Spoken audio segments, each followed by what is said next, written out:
ورحمۃ اللہ وبرکاتہ. Welcome to الہدا. اہلا وسہلا ومرحبا.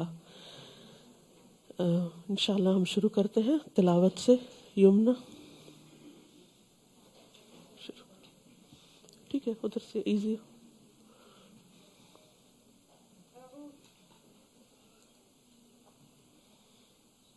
أعوذ بالله من الشيطان الرجيم.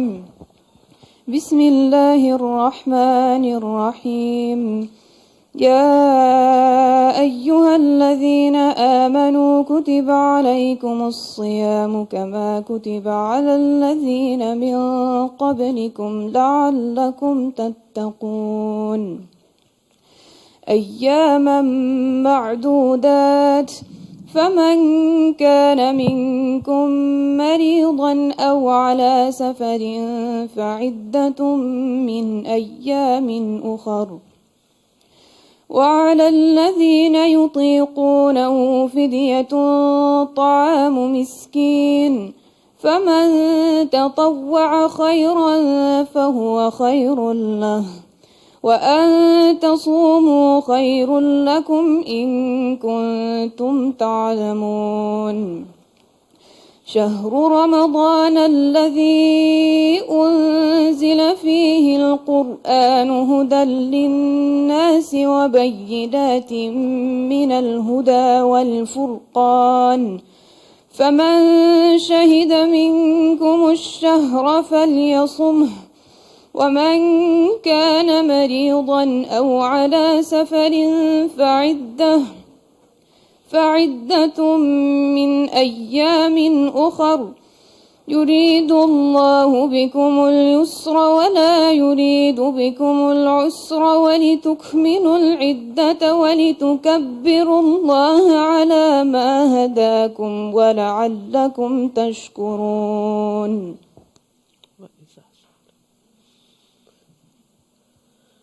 نحمده ونصلي على رسوله الكريم. اما بعد فاعوذ بالله من الشيطان الرجيم. بسم الله الرحمن الرحيم. رب اشرح لي صدري ويسر لي امري واحلل عقدة من لساني يفقهوا قولي. يا ايها الذين آمنوا، اے لوگو جو ایمان لائے ہو. اللہ رب العزت کائنات کا مالک، کائنات کا بادشاہ، ایمان والوں سے خطاب کر رہا ہے، ہم سے مخاطب ہے، مجھ سے اور آپ سے، اور ہمیں بتا رہا ہے کہ کتب علیکم الصیام، تم پر روزے فرض کر دیے گئے ہیں. عربی میں لفظ صوم بھی استعمال ہوتا ہے اور صیام بھی استعمال ہوتا ہے. صوم کا تعلق عام طور پر چپ کے روزے سے ہوتا ہے، جس طرح حضرت مریم علیہ السلام کو اللہ تعالیٰ نے حکم دیا تھا، کلی وشربی، کھاؤ پیو اور اپنی آنکھیں ٹھنڈی کرو، اور اگر تم سے کوئی بات کرے تو اس سے کہو فلن اکلم اليوم انسیا، آج میں کسی سے بات نہیں کروں گی. انی نذرت للرحمن صوما فلن اکلم اليوم انسیا، آج میں نے رحمان کے لیے صوم کی نظر مانی ہے. تو صوم کہتے ہیں چپ کے روزے کو بنیادی طور پر. لیکن جب لفظ صیام استعمال ہوتا ہے تو اس کا تعلق کھانے پینے سے اور دیگر چیزوں سے بھی ہوتا ہے. اسی لیے ایک عام روزہ ہوتا ہے جس میں انسان کھانے پینے سے رکتا ہے، اور ایک خاص روزہ ہوتا ہے جس میں انسان ہر اس چیز سے رکتا ہے جس سے اللہ سبحانہ وتعالیٰ نے روکا. اور اس کا تعلق صرف پیٹ سے نہیں ہوتا، بلکہ اس کا تعلق نگاہوں سے بھی ہوتا ہے، اس کا تعلق کانوں سے بھی ہوتا ہے، اس کا تعلق زبان سے بھی ہوتا ہے، جسم کے سارے اعضاء کے ساتھ ہوتا ہے، کہ جس میں انسان اللہ کے احکامات کے آگے رک جاتا ہے. یعنی رمضان کا مہینہ جو آ رہا ہے، اس میں اللہ سبحانہ وتعالیٰ نے ہمارے لیے جو روزے فرض کیے ہیں، اس میں ہمیں صرف کھانے پینے اور جنسی خواہشات ہی سے نہیں روکا، بلکہ تمام کی تمام ان برائیوں سے روکا ہے جو ہمارے لیے نقصان دہ ہیں. اب دیکھیے کہ جب زندگی میں ہم بیمار ہو جائیں کبھی، تو پھر بہت سی ایسی چیزیں چھوڑ دیتے ہیں جو ہمارے لیے عام دنوں میں بہت مزے کی اور ہمیں بہت فائدے کی نظر آتی ہیں، پھر ڈاکٹر کے کہنے پر ہم ان تمام چیزوں کے بارے میں اپنی سوچ بدل لیتے ہیں. ہم چاہے ان کو کتنا بھی انجوائے کرتے ہوں لیکن چھوڑ دیتے ہیں کیونکہ وہ ہمارے لیے نقصان دہ ہیں، اور اس کے بجائے کچھ دوائیاں کھانے لگتے ہیں جو ہمارے لیے صحت کا باعث ہوتی ہیں. تو وہ تو انسانی علم ہے اور انسان کی خیرخواہی ہے انسان کے ساتھ اس کو کچھ تکلیفوں سے نجات دینے کے لیے. لیکن یہاں تو اللہ رب العزت جس نے ہمیں بنایا ہے، جس نے ہمیں پیدا کیا ہے، وہ ہمیں کچھ چیزوں سے بچنے کے لیے کہہ رہا ہے. کیوں کہہ رہا ہے؟ اس لیے نہیں کہ اس میں اس کا کوئی فائدہ ہے، اس لیے کہ اس میں سراسر ہمارا ہی فائدہ ہے. وہ ہمیں کچھ ایسی النسز سے، ایسی بیماریوں سے بچانا چاہتا ہے کہ جس میں ہمارے لیے ہلاکت ہے، جس میں ہمیں ہماری دنیا کا نقصان بھی ہے اور ہماری آخرت کا نقصان بھی ہے. تو اسی لیے اللہ سبحانہ وتعالیٰ نے روزے جیسی چیز کو ہمارے لیے نہ صرف یہ کہ فرض قرار دیا بلکہ عبادت بھی قرار دیا تاکہ ہم اسے خوشی خوشی اختیار کریں. تو یا ایھا الذین آمنوا، اے لوگو جو ایمان لائے ہو، کتب علیکم الصیام، تم پر روزے رکھنا فرض کر دیا گیا، کما کتب علی الذین من قبلکم، جیسا ان لوگوں پہ فرض کیا گیا جو تم سے پہلے گزرے ہیں. یعنی پچھلی تمام نیشنز پر تمام انبیاء نے اپنی امتوں کو روزے کا حکم دیا. ان کی شریعتیں مختلف رہی ہیں لیکن بہت سے احکامات ہم میں اور ان میں کامن ہیں. یعنی یہ پابندی جو تم پر لگائی جا رہی ہے روزے کی شکل میں، یہ کوئی نئی بات نہیں ہے، یہ تو پہلے سے ہوتی چلی آ رہی ہے. اور تم تو امت وسط ہو، تم تو آخری امت ہو جس پر دین مکمل کیا جا رہا ہے، تو تم پر بھی اس کو فرض کیا جا رہا ہے. اور اس کا فائدہ کیا ہے، اس کا مقصد کیا ہے؟ لعلکم تتقون، امید ہے کہ تم بچ جاؤ گے، یا تاکہ تم، یا شاید کہ تم تقوی اختیار کرو، شاید کہ تم بچ سکو. یعنی کچھ پابندیاں تو اللہ تعالیٰ کی طرف سے ہیں اور پھر کچھ پابندیاں تمہیں اپنے اوپر خود لگانی ہوگی تاکہ تم جہنم کی آگ سے بچ جاؤ. تتقون، تقوی کا تعلق بچنے سے ہے. یعنی کس چیز سے بچنا؟ اللہ تعالیٰ کی ناپسندیدہ چیزوں سے بچنا. اور یہ بچنا زندگی کے سارے معاملات میں ہے. صرف چند حرام چیزوں سے بچنا یا رمضان میں صرف چند کھانے پینے اور جنسی خواہشات سے بچنا ہی مطلوب نہیں، بلکہ ان چیزوں سے بھی بچنا کہ جو اس کو پسند نہیں.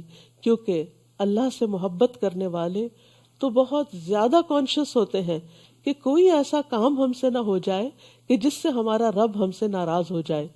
لہٰذا یہ تقویٰ صبح آنکھ کھلتے ہی شروع ہو جاتا ہے. یعنی اس کی ایکسرسائز اور اس کی پریکٹس صبح سویرے ہی شروع ہو جاتی ہے. یعنی جب ہمارا الارم بجتا ہے اور ہمارے اٹھنے کی گھنٹی بجتی ہے یا فجر کی اذان ہوتی ہے تو پھر ہمارا دو میں سے ایک رویہ ہوتا ہے. ایک تو یہ کہ ہم پہلو بدل کے پھر سے سو جائیں، اور یہ کہ دوسرا یہ کہ ہم اللہ کی پکار پر لبیک کہتے ہوئے اٹھ جائیں اور اللہ کو یاد کریں، اللہ کا ذکر کریں، اٹھ کر نماز پڑھیں. وضو کرتے وقت بھی تقویٰ کہ ہم اپنے وضو کا پورا کریں کہ اس میں سے کوئی حصہ بھی ایسا خشک نہ چھوڑیں کہ جس سے ہمارے وضو میں کوئی خلل آئے. پھر اس کے بعد نماز میں اللہ تعالیٰ کی طرف پورا خشوع اختیار کریں. لعلکم تتقون، یہ تتقون ہر موقع پر ہے. پھر جب ہم کھانے کی میز پر ناشتے کے لیے آئے تو وہاں بھی تتقون، بچ کر احتیاط سے، صرف صحت کے اعتبار سے نہیں، حلال و حرام کا فرق کرتے ہوئے. پھر جب ہم اپنے گھر سے نکلے کام کاج کے لیے، جاب کے لیے، بزنس کے لیے، تو بھی تتقون، وہاں بھی بچنا ہے ہر غلط پریکٹس سے، ہر غلط کام سے. پھر ہم اپنے گھر والوں کے ساتھ معاملہ کریں، ایک شوہر اپنی بیوی کے ساتھ معاملہ کرے تو اس میں بھی تتقون، تقویٰ، بچتے ہوئے کہ کہیں میری زبان سے، میرے رویے سے، میرے معاملے سے کوئی ایسی چیز سرزد نہ ہو کہ جو میرے رب کو ناراض کر دے. وہ صرف بیوی کو خوش کرنے کے لیے اچھے بول نہیں بولے گا، وہ اپنے رب کو راضی کرنے کے لیے اچھے بول بولے گا. اینڈ وائس ورسا، بیوی اپنے شوہر کے ساتھ اس لیے اچھا معاملہ نہیں کرے گی کیونکہ شوہر اس کا بہت اچھا ہے، نہیں، وہ اس لیے کرے گی کہ یہ اس کے رب کا حکم ہے، یہ اس کے رب نے اس سے کہا ہے.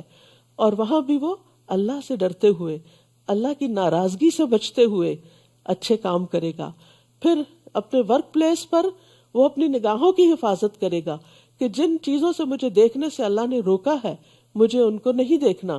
وہ اپنی اسکرین کا استعمال کرتے ہوئے، وہ اپنا سیل فون اٹھاتے ہوئے، وہ کوئی کال اٹینڈ کرتے ہوئے، وہ کسی سے بزنس ڈیل کرتے ہوئے ہر جگہ تقوی کا لحاظ رکھے گا. تو قرآن مجید میں جتنی کثرت کے ساتھ، جتنا زیادہ تقوی کے لفظ کی ریپیٹیشن ہے شاید ہی کوئی اور لفظ ہو، کیونکہ یہی ہماری ہدایت کا ذریعہ ہے، یہی ہماری کامیابی کا ذریعہ ہے، اسی سے ہمارے لیے دنیا میں کامیابی ہے. ظاہر ہے کہ جو شخص بہت کانشیس ہوتا ہے، پھونک پھونک کے قدم رکھ رہا ہوتا ہے زندگی کے معاملات میں اللہ کی ناراضگی سے بچتے ہوئے، تو وہی آخرت میں بھی کامیاب ہوگا. تو اس لیے اللہ سبحانہ تعالیٰ یہ تقوی حاصل کرنے کے لیے ہمیں روزوں کے ایک پورے عمل اور پروسیس سے گزار رہے ہیں، کیونکہ روزے میں انسان کو چند مخصوص چیزوں سے خاص طور پر بچنے کے لیے کہا گیا، جس میں سب سے نمبر 1 کھانا پینا ہے، کہ کھانے کا ایک قطرہ بھی حلق کے نیچے نہ جائے، یعنی پانی کا ایک قطرہ یا کھانے کا ایک چھوٹا سا گرین بھی جب وقت پورا ہو جائے کہ اب اس کے بعد اور کچھ اندر نہیں جا سکتا تو اپنا ہاتھ وہیں روک لے، اپنا چائے کا کپ وہیں روک لے، اپنا پانی کا گلاس وہیں روک لے کہ بس ٹائم ہو گیا ہے، اس کے بعد لمٹ کراس نہیں کر سکتا، اب اپنی خواہش پہ نہیں چل سکتا. تو پھر اسی طرح دن بھر آپ چاہے وضو کر رہے ہوں، چاہے کچھ بھی کر رہے ہوں، آپ سوچتے ہیں کہیں پانی میرے حلق سے نیچے نہ چلا جائے. تو یہ سب کیا ہے؟ دراصل تقوی کی پریکٹس ہے، بچنا بچنا بچنا. پھر اسی طرح جنسی خواہشات، نہ صرف یہ کہ سیکشل انٹرکورس سے منع کیا گیا، بلکہ جو چیزیں اس کی طرف لے جاتی ہیں ان چیزوں سے بھی بچنا، تاکہ انسان کسی ایسے وہ چیز جو حلال ہے لیکن روزے کی حالت میں حرام کر دی گئی ہے اس سے بچا جائے. کھانا پینا حلال ہے لیکن روزے کی حالت میں کھانے پینے سے بچنا لازم ہے. تو جو شخص ایک مہینے کے 30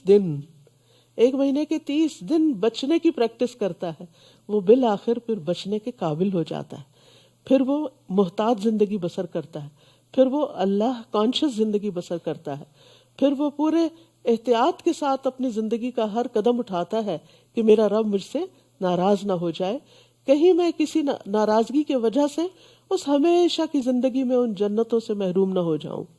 تو فرمایا یا ایھا الذین آمنوا کتب علیکم الصیام کما کتب علی الذین من قبلکم لعلکم تتقون.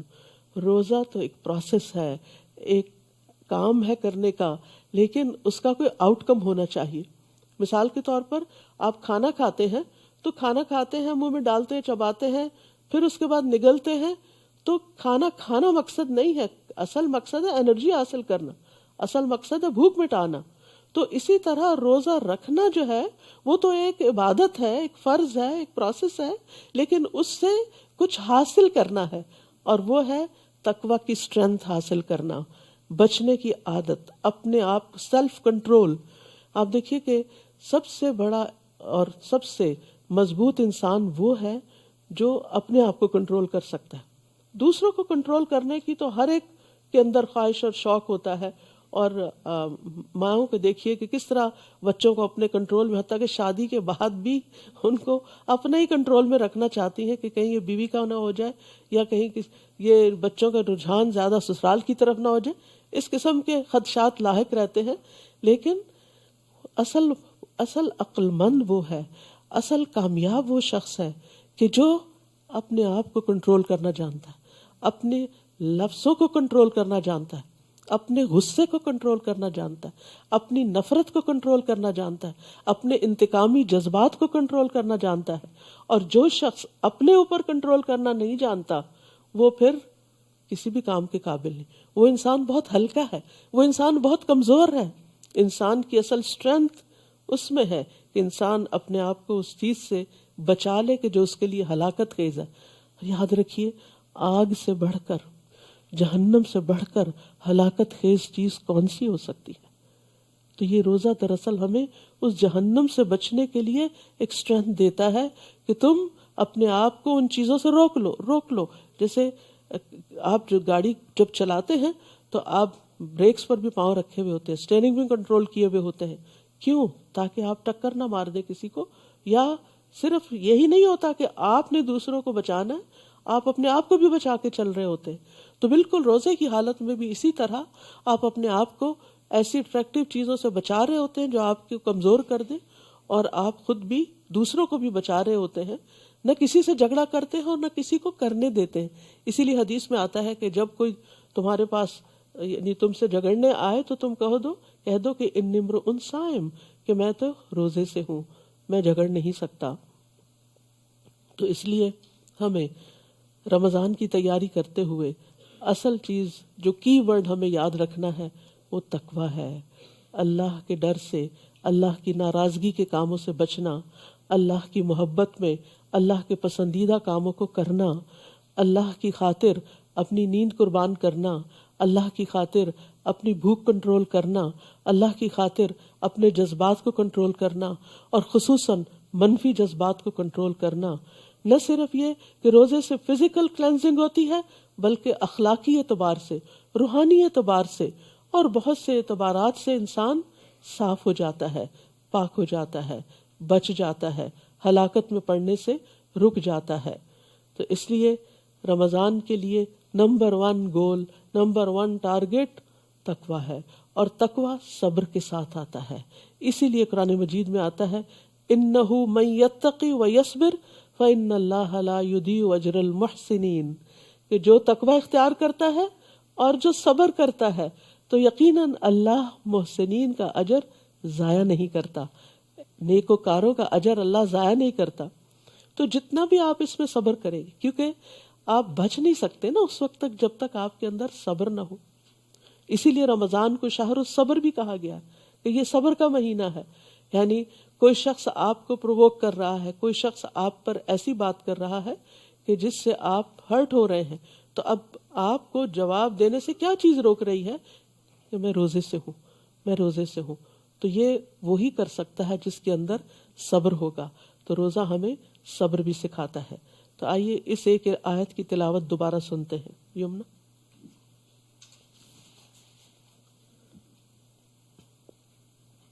اپنے پاس ہی رکھیے. بسم اللہ الرحمن الرحیم. يا أيها الذين آمنوا كتب عليكم الصيام كما كتب على الذين من قبلكم لعلكم تتقون. جزاک اللہ خیر. جو لوگ پیچھے سے جگہ نہیں ان کو مل رہی، آگے جگہ ہے تو ایک لائن بنا کے آگے آ جائیے، یہاں پر آ کے بیٹھ جائیے. کارپیٹ پہ بیٹھنا ایزی ہے، آ جائیے آگے. پھر آپ دیکھیے کہ انسان کی نیچر میں ہے یہ بات کہ وہ اپنے اوپر پابندیاں برداشت نہیں کرتا، اور اس کو ایک عرصے تک اپنے آپ کو ایک پابندی میں رکھنا مشکل کام لگتا ہے.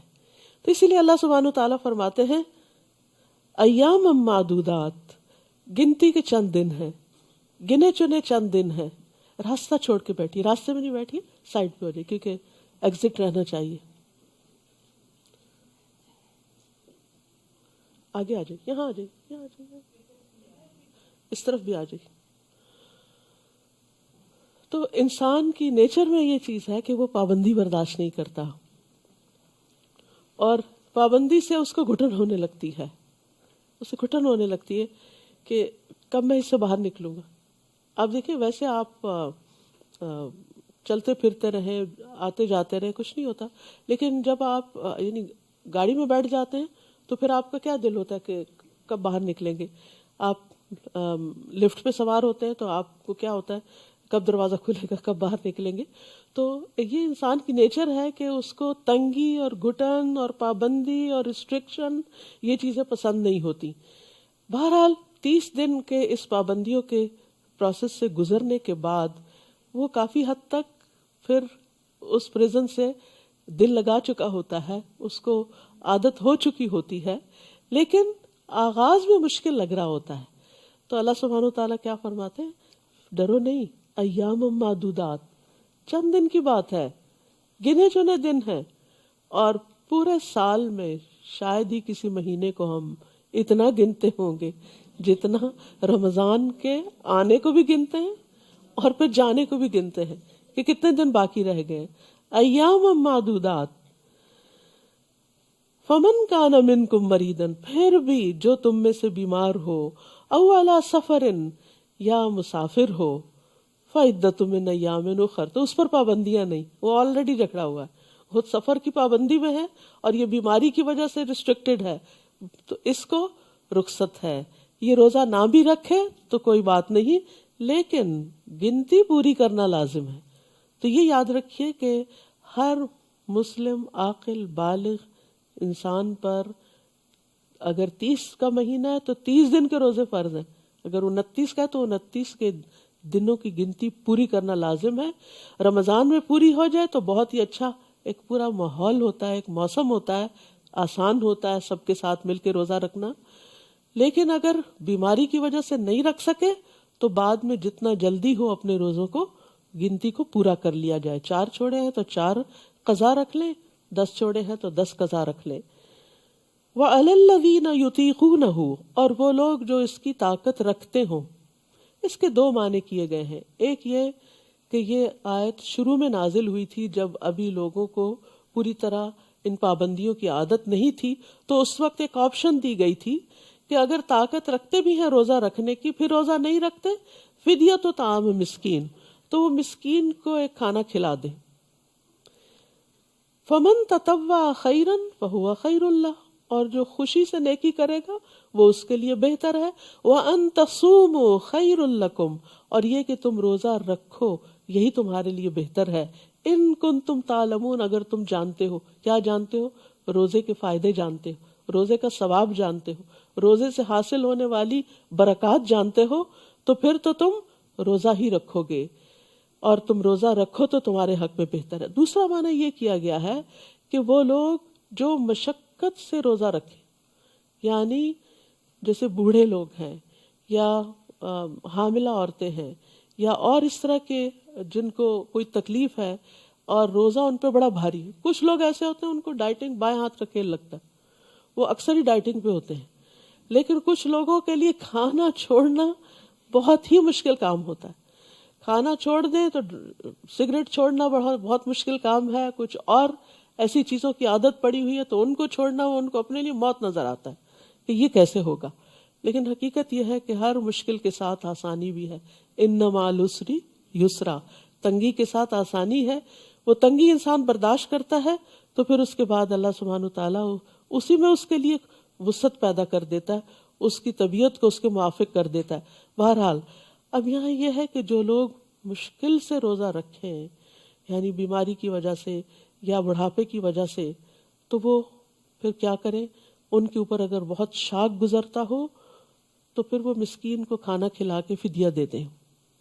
فمن تطوع خیرا فہو خیر اللہ، یہ مسکین کا کھانا کیا ہے؟ ایک وقت کا کھانا، کیسا؟ جیسا خود کھاتے ہو، یعنی ہر شخص اپنا حساب کر سکتا ہے کہ ایک وقت میں، جیسے ڈنر ٹائم پر اگر وہ میٹ لیتا ہے، بریڈ لیتا ہے، سیلڈ لیتا ہے، جوس لیتا ہے فار ایگزامپل، تو اس کی ویلیو کیا بنتی ہے؟ تو جتنے دن کے روزے ہیں ان میں سے ایک وقت کا کھانا فدیہ دے دیں۔ کھانا بھی کھلا سکتے ہیں، اگر کوئی مسکین موجود ہے تو جو پکا ہوا کھانا ہے اس میں سے آپ اس کو بھی شیئر کرا، اس کو بھی دے دیں۔ اور اگر مسکین آس پاس کوئی نہیں، جیسے یہاں آج کل یہاں کے ماحول میں آپ کو ایسا شخص وقت پر نہیں ملتا، تو ایسی صورت میں آپ راشن بھی دے سکتے ہیں، آپ اکٹھا بھی دے سکتے ہیں، آپ ڈیلی بیسس پہ بھی دے سکتے ہیں، لیکن یہ ہے کہ ایک وقت کا کھانا لازم ہے۔ یہاں پر فرمایا فمن تطوع خیرن، جو خوشی سے نیکی کرے، فہو خیر اللہ، تو وہ اس کے لیے بہت اچھا ہے۔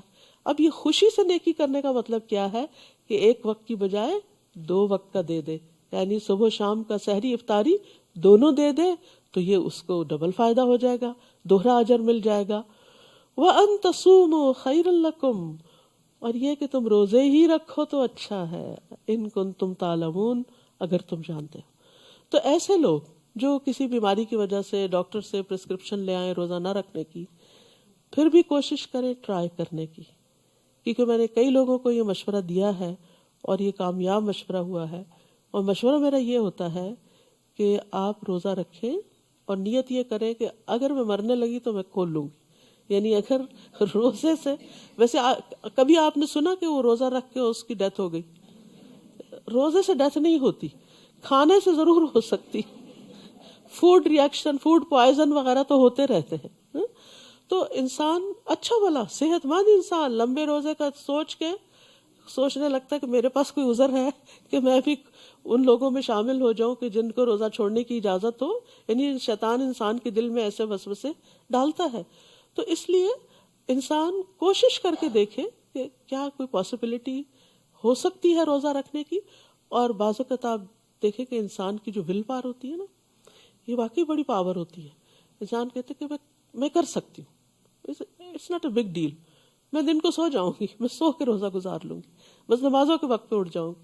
لیکن آپ دیکھیں گے کہ ایک روزہ بھاری ہوگا، دوسرا کچھ ہوگا، تیسرے چوتھے کے بعد تو آپ کو اچھا لگنے لگے گا، پھر آپ انجوائے کرنے لگیں گے اور آپ کہیں گے شکر ہے میں نے سب کے ساتھ ہی روزے رکھ لیے.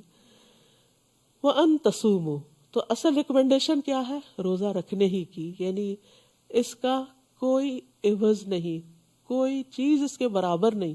یعنی آپ روزہ چھوڑ کے کہیں کہ میں صدقہ کر دیتی ہوں تو یہ فدیہ دینے سے مجھے روزے کا ثواب مل جائے گا، تو وہ بات نہیں ہے. یعنی وہ روزے کے برابر نہیں ہے. ہاں تمہارا جو فرض ہے اس کا مداوع ہو جائے گا یا وہ ادا ہو جائے گا، یعنی اس کی کچھ کمپنسیشن ہو جائے گی. لیکن روزے سے ملنے والے جو فائدے اور ثواب اور خیر و بھلائی حاصل ہونے والی ہے وہ تو پھر روزے سے ہی حاصل ہو سکتی ہے، اس کا کوئی آلٹرنیٹ ہے ہی نہیں. پھر اس کے بعد فرمایا شہر رمضان الذی انزل فیہ القرآن. رمضان، اچھا اس آیت کی بھی تلاوت سن لیتے ہیں. ایام معدودات،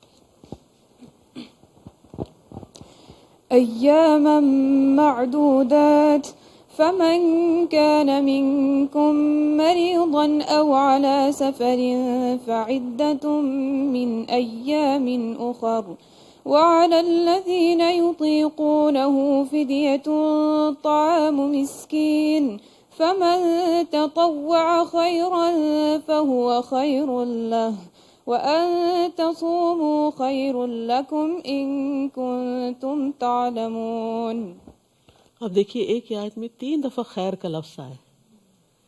تو بہرحال روزہ یا روزے کا فدیہ خیر ہی خیر ہے، خیر ہی خیر ہے. یعنی ان سب چیزوں میں تمہارے لیے بھلائی ہی بھلائی ہے، فائدہ ہی فائدہ، کامیابی ہی کامیابی ہے. پھر فرمایا شہر رمضان الذی انزل فیہ القرآن. رمضان وہ مہینہ ہے جس میں قرآن اتارا گیا ہے. یعنی رمضان میں روزے کیوں فرض کیے گئے؟ تاکہ قرآن جیسی نعمت پر شکر ادا کر سکو. حقیقت یہ ہے کہ قرآن جیسی کوئی چیز نہیں. یعنی اس معنی میں کہ باقی تمام چیزیں جو ہیں وہ اللہ کی مخلوق ہیں. آسمان بہت بڑا ہے، اللہ کی کریشن ہے. زمین اللہ کی کریشن ہے. پہاڑ، درخت، انسان، جانور، حیوانات، پرند چرند، یہ سب اللہ کی کریشن ہے. سونا، چاندی، جو بھی انسان کو چیزیں بہت اٹریکٹ کرتی ہیں یہ ساری اللہ کی کریشن ہے. لیکن ان میں سے سب سے بہترین چیز اللہ کا کلام قرآن ہے. قرآن جو ہے ایک مبارک کتاب ہے، برکتوں والی ہے. اللہ تعالیٰ فرماتے ہیں کتاب انزلناہ الیک مبارک، یہ کہ ایک کتاب جو ہم نے آپ کی طرف اتاری ہے بہت بابرکت ہے. کیوں اتاری ہے؟ لیدبروا آیاتہ، تاکہ لوگ اس کی آیات میں تدبر کریں، غور و فکر کریں. ولیتذکر اولو الالباب، اور عقل مند اس سے نصیحت حاصل کریں. تو یہ بابرکت کتاب بابرکت مہینے میں، بابرکت رات میں، بابرکت شہر میں، انبیاء کے سردار محمد صلی اللہ علیہ وسلم پر اور بہترین امت محمد صلی اللہ علیہ وسلم پر نازل ہوئی. تو یہ رمضان کی لیلۃ القدر میں نازل ہوئی. انا انزلناہ فی لیلۃ القدر وما ادراک ما لیلۃ القدر لیلۃ القدر خیر من الف شہر. لیلۃ القدر میں جو نازل ہوئی تمہیں کیا پتا کہ وہ لیلۃ القدر کیا ہے؟ وہ 1000 مہینوں سے زیادہ بہتر ہے. تو جس قرآن کے نزول کی وجہ سے ایک رات کو اتنا بڑا مقام ملا، اس مہینے کو مہینوں کا سردار قرار دیا گیا اس قرآن کی وجہ سے. سوچے پر اس قرآن کی عظمت کیا ہوگی، اس قرآن کی فضیلت کیا ہوگی، اس قرآن کی برکت کیا ہوگی، اس قرآن کے ساتھ ملنے والی رحمتیں کیا ہوں گی. تو اس لیے ہم سب کو اس بارے میں سوچنا چاہیے کہ ہم اس رمضان میں قرآن کے ساتھ کیسا تعلق قائم کر سکتے ہیں. شہر رمضان الذی انزل فیہ القرآن. تو اگر رمضان میں قرآن نازل ہوا ہے تو رمضان میں ہی یہ قرآن دلوں پہ نازل ہوتا ہے. عام دنوں میں بھی آپ قرآن سے بھرپور فائدہ اٹھاتے ہیں، لیکن جو فائدہ رمضان میں قرآن کے ساتھ ملتا ہے وہ عام دنوں میں آپ محسوس نہیں کرتے. اس لیے رمضان میں قرآن کے ساتھ زیادہ سے زیادہ تعلق قائم کرنے کی ضرورت ہے.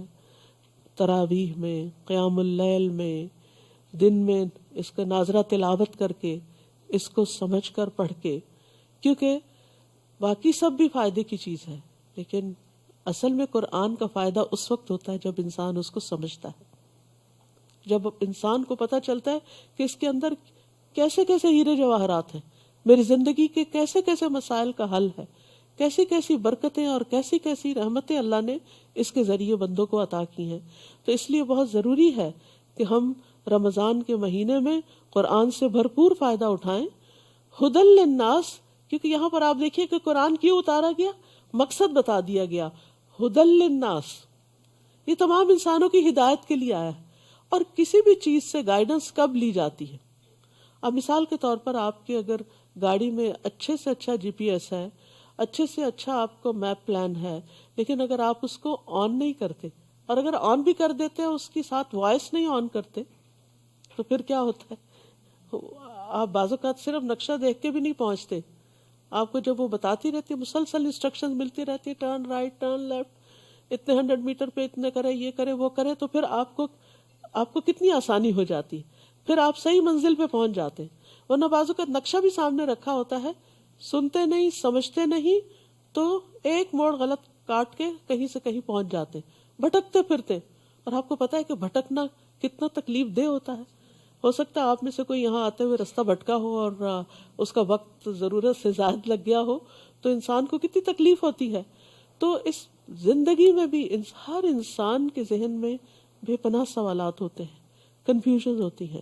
اپنی زندگی کے بارے میں انسان کہتا ہے میرے ساتھ ایسا کیوں ہو گیا، یہ ایسا کیوں ہے، یہ ویسا کیوں ہے، میرے ساتھ یہ مسائل کیوں پیش آ رہے ہیں، میرے ہی بچے ایسے کیوں ہیں، میرا ہی ہسبینڈ ایسا کیوں ہے، یہ کیوں ہو رہا ہے. ان سارے سوالات کے جواب آپ کے پیدا کرنے والے کے سوا آپ کو کون دے سکتا ہے؟ وہ صرف آپ کا رب ہی آپ کو بتا سکتا ہے.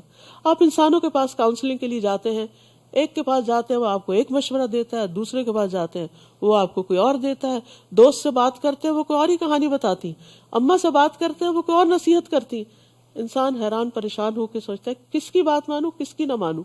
ہیں تو یہ سارے میرے پیارے اور بہت اچھے سہارے، لیکن یاد رکھیے ہم سے ہمارے خالق سے بڑھ کر کوئی پیار نہیں کرتا، اس سے بڑھ کر ہمارا کوئی خیر خواہ نہیں. اسی لیے اس نے اپنی محبت اور اپنی خیر خواہی کا ثبوت دیتے ہوئے ہمیں یہ کتاب دی ہے تاکہ ہم اس سے گائیڈنس حاصل کریں.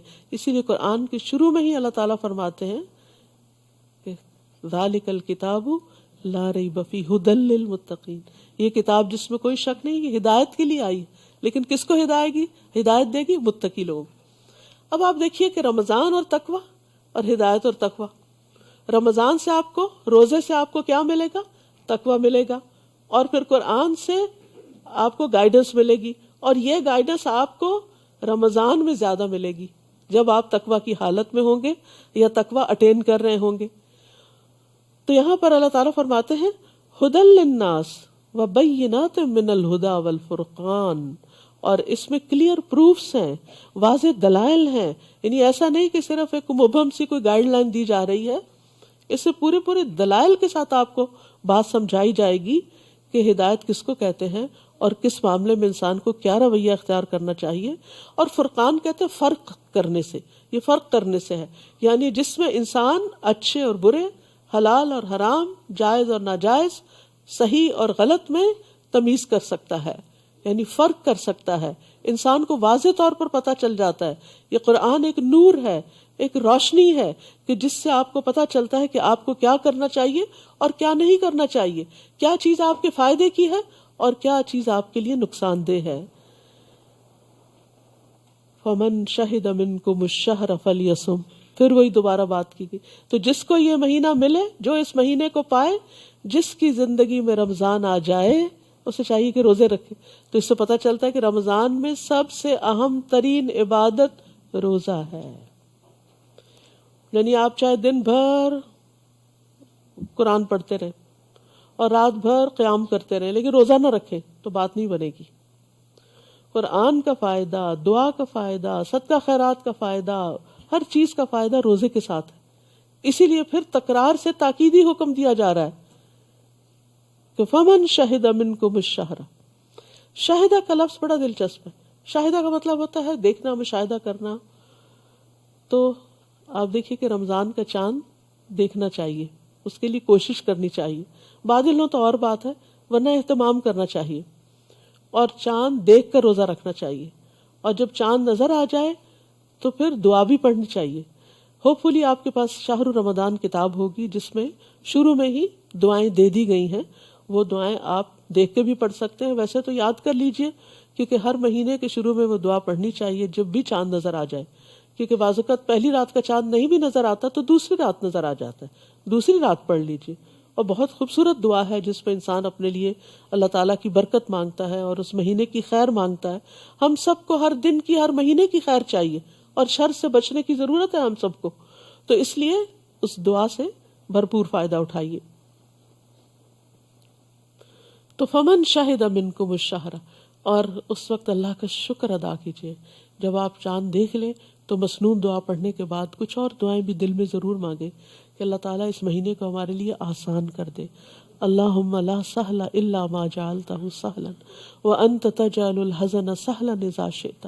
اللہ کچھ بھی آسان نہیں جب تک کسی چیز کو تو آسان نہ کرے. لا سہل الا ما جعلتہ سہلا وانت تجعل الحزن سہلا، اور تو ہی مشکل کو آسان کرتا ہے اذا شئت، جب تو چاہتا ہے. تو ہم آسانی مانگے کہ اللہ روزہ رکھنا آسان کر دے.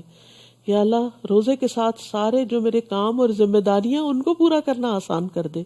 یا اللہ راتوں کا قیام آسان کر دے. یا اللہ میرے لیے صدقہ خیرات کرنا آسان کر دے. یا اللہ نیکیوں کی زیادہ سے زیادہ توفیق دے دے مجھے، اور ہر طرح کی آسانیاں کر دے. کیونکہ جب آسانی ہوگی تو انشاءاللہ آپ کو پتہ بھی نہیں چلے گا، اور رمضان کے اینڈ میں آپ کہیں گے کاش یہ سارا سال ہی رمضان ہوتا. کتنی ٹائم مینجمنٹ ہو گئی تھی، کتنی ہر چیز اپنے وقت پر اپنی جگہ پر آ گئی، کتنے ہی کام وقت پر سمٹ گئے. کیونکہ ویسے تو ہم کھانے کی بیس پہ بیٹھتے ہیں تو اٹھتے ہی ٹائم لگا دیتے ہیں، لیکن ڈنر کرنا ہوتا ہے تو رمضان میں جب ڈنر کرتے ہیں تو کیا ہوتا ہے، تراویح کے لیے جانا ہے، جلدی کرو، بس کرو، ختم کرو، بس اتنے بجے ایک اپنا ٹائم ختم، اور اس کے بعد آپ چیزیں سمیٹ دیتے ہیں. سحری کے وقت آپ سحری کھا رہے ہیں، بس ٹائم ہو رہا ہے، ختم کر دو یہاں پر. یہ عام دنوں میں ہو ہی نہیں پاتا. 5 منٹ اوپر 5 منٹ نیچے تو کوئی بات ہی نہیں کہ ہم اپنے چاہے ہم کچھ بھی کر رہے ہوں. اور جو خواتین ماشاءاللہ آرام سے گھروں میں رہتی ہیں ان کے تو ویسے ہی پھر موج ہوتی ہے، جتنا چاہیں ٹائم لمبا کر لیں. ایک چائے کا کپ چاہے آدھے گھنٹے میں پئیں، اور وہ ختم ہو تو ایک اور بنا کے پینا شروع کر دیں. تو اپنی آزادی ہے، اپنی دنیا ہے، جو چاہے کریں. تو رمضان میں یہ ساری چونکہ ہماری اپنی ہی عادتیں کنٹرول ہو جاتی ہیں تو بہت سارا وقت بچ جاتا ہے. اس میں بہت ساری نیکیاں کمانے کا موقع مل جاتا ہے، اس میں بہت کچھ سیکھنے کا وقت مل جاتا ہے، عبادت کا وقت مل جاتا ہے، تلاوت کا وقت مل جاتا ہے. یعنی عام دنوں سے زیادہ قرآن پڑھتے ہیں، عام دنوں سے زیادہ دعائیں کرتے ہیں، عام دنوں سے زیادہ صدقہ خیرات کرتے ہیں، عام دنوں سے زیادہ دوسروں کو کھانا کھلاتے ہیں. تو عام دنوں سے زیادہ اچھے کام کر رہے ہوتے ہیں تو برکتیں ہی برکتیں ہو جاتی ہیں اپنی بس کچھ ایسی عادتوں کو کنٹرول کر کے. تو یہ اللہ تعالیٰ کی بہت بڑی رحمت ہے. پھر فرمایا ومن کان مریضا او علی سفر فعدۃ من ایام اخر، جو بیمار ہو یا سفر پر ہو تو دوسرے دنوں سے گنتی پوری کر لے. دوبارہ وہی حکم ہے. پھر فرمایا یرید اللہ بکم الیسر ولا یرید بکم العسر. کتنا پیارا ہے ہمارا رب. اللہ تمہارے لیے آسانی چاہتا ہے، مشکل نہیں چاہتا. یعنی وہ بیمار کو اور مسافر کو روزے کی پابندی ڈال کے مشقت میں نہیں ڈالنا چاہتا. اللہ تعالیٰ چاہتا، اللہ تو اللہ ہے، وہ تو ہمارا رب ہے، وہ ہمارا مالک ہے، اسی کی طرف ہم نے جانا ہے. وہ جو چاہے ہمیں حکم دے سکتا ہے. ہمارے پاس جو کچھ ہے سب اسی کا تو ہے. اب مثال کے طور پر آپ کسی گھر کے مالک ہوتے ہیں، اس میں کسی کرایہ دار کو رکھتے ہیں تو اس کے بعد یہ ہے کہ آپ جو بھی کانٹریکٹ ہوتا ہے اس کے مطابق جب چاہیں آپ اس کو پھر ختم کر لیتے ہیں، کیونکہ آپ کا گھر ہے نا، آپ مالک ہیں، آپ نہیں رکھنا چاہتے کسی کو، آپ کچھ تبدیلی کرنا چاہتے ہیں اس میں. تو بہت سی چیزیں جس کا انسان مالک ہوتا ہے یا جس حد تک مالک ہوتا ہے اس میں اس کے اختیارات ہوتے ہیں. تو اللہ تو ایبسولوٹ مالک ہے، اس کے تو پورے پورے اختیارات ہیں. وہ چاہتا تو ہر چیز میں ہمیں آسانی دیتا، وہ ہر چیز میں ہمیں پابندی ڈال دیتا، مشقت میں ڈال دیتا، لیکن اس نے ہمارے لیے آسانی کی ہے. یرید اللہ بکم الیسر کہ دوسرے دنوں سے گنتی پوری کرنے کا کہا ہے، اور اس میں بھی پابندی نہیں لگائی کہ شوال میں ہی پورا کرنا ہے. یہ بھی نہیں کہا کہ اگلے 6 مہینے میں پورا کرنا ہے، نہیں، شعبان، اگلے شعبان تک جب بھی پورا کر لو. حضرت عائشہ کہتی ہیں اپنے بارے میں کہ میں رسول اللہ صلی اللہ علیہ وسلم کے ساتھ مشغولیت کی وجہ سے اپنے قضا روزے شعبان میں ہی پورے کر پاتی تھی. تو بہت سے لوگوں کا یہی حال ہوتا ہے کہ وہ اگلے رمضان سے پہلے اپنی قضا پوری کر رہے ہوتے ہیں. تو یہ بھی اللہ سبحانہ وتعالیٰ کا ایک فضل ہے کہ اس نے ہمارے لیے بہت سی آسانیاں بھی رکھی، یعنی فرض کی ادائیگی کی بھی ذمہ داری دی اور آسانیاں بھی رکھی. وَلِتُكْمِلُوا الْعِدَّةَ تاکہ تم گنتی پوری کرنا، یہاں گنتی پوری کرنے کی پھر تاکید ہے. وَلِتُكَبِّرُوا اللَّهَ عَلَىٰ مَا هَدَاكُمْ اور تاکہ تم اللہ کی بڑائی بیان کرو اس پر جو اس نے تمہیں ہدایت دی. حقیقت یہ ہے کہ اگر ہمیں روزے کے فائدے پتہ چل جائیں تو ہمارے منہ سے سوائے اللہ اکبر کے کچھ نہ نکلے. کیسا ہے ہمارا رب کہ جس نے ہمیں یہ سب کچھ عطا کیا. اور پھر رمضان کے اختتام پر جب عید آتی ہے تو زیادہ سے زیادہ کیا پڑھتے ہیں؟ تکبیرات. کیوں تکبیرات؟ اس لیے کہ یہ ہمارا کمال نہیں تھا کہ ہم اپنے آپ پہ اتنا کنٹرول کر سکتے. یعنی آپ دیکھیے کہ آپ ڈائٹنگ بھی کرتے ہیں، کہیں نہ کہیں چیٹنگ کر جاتے ہیں، لیکن روزہ ایسی چیز ہے کہ جس میں آپ کہیں چیٹ نہیں کرتے. تو یہ اصل میں اللہ کی توفیق سے ہوا ہے، یہ ہمارا کمال نہیں ہے اس میں کوئی. تو اس لیے ہمیں اس کی بڑائی بیان کرنی چاہیے. اور اس لیے بھی کہ کوئی شخص 30 روزے رکھ کر پورے قیام کر کے اور ساری نیکیاں کر کے کسی غرور میں مبتلا نہ ہو جائے، اپنے آپ کو بڑی چیز نہ سمجھنے لگے کہ میں تو اب دوسروں کے مقابلے میں بہت نیک ہو چکا ہوں اور دوسرے نعوذ باللہ کمتر ہیں جنہوں نے روزے کسی بیماری کی وجہ سے یا عذر کی وجہ سے نہیں رکھے یا اتنا قیام نہیں کر سکے یا اتنی نیکیاں نہیں کر سکے. ہمیں توفیق ہو گئی، ہمیں تو اعتکاف کی بھی توفیق ہو گئی اور عمرے پہ جانے کی بھی ہو گئی اور فلاں بھی نیکی کر لی، فلاں بھی.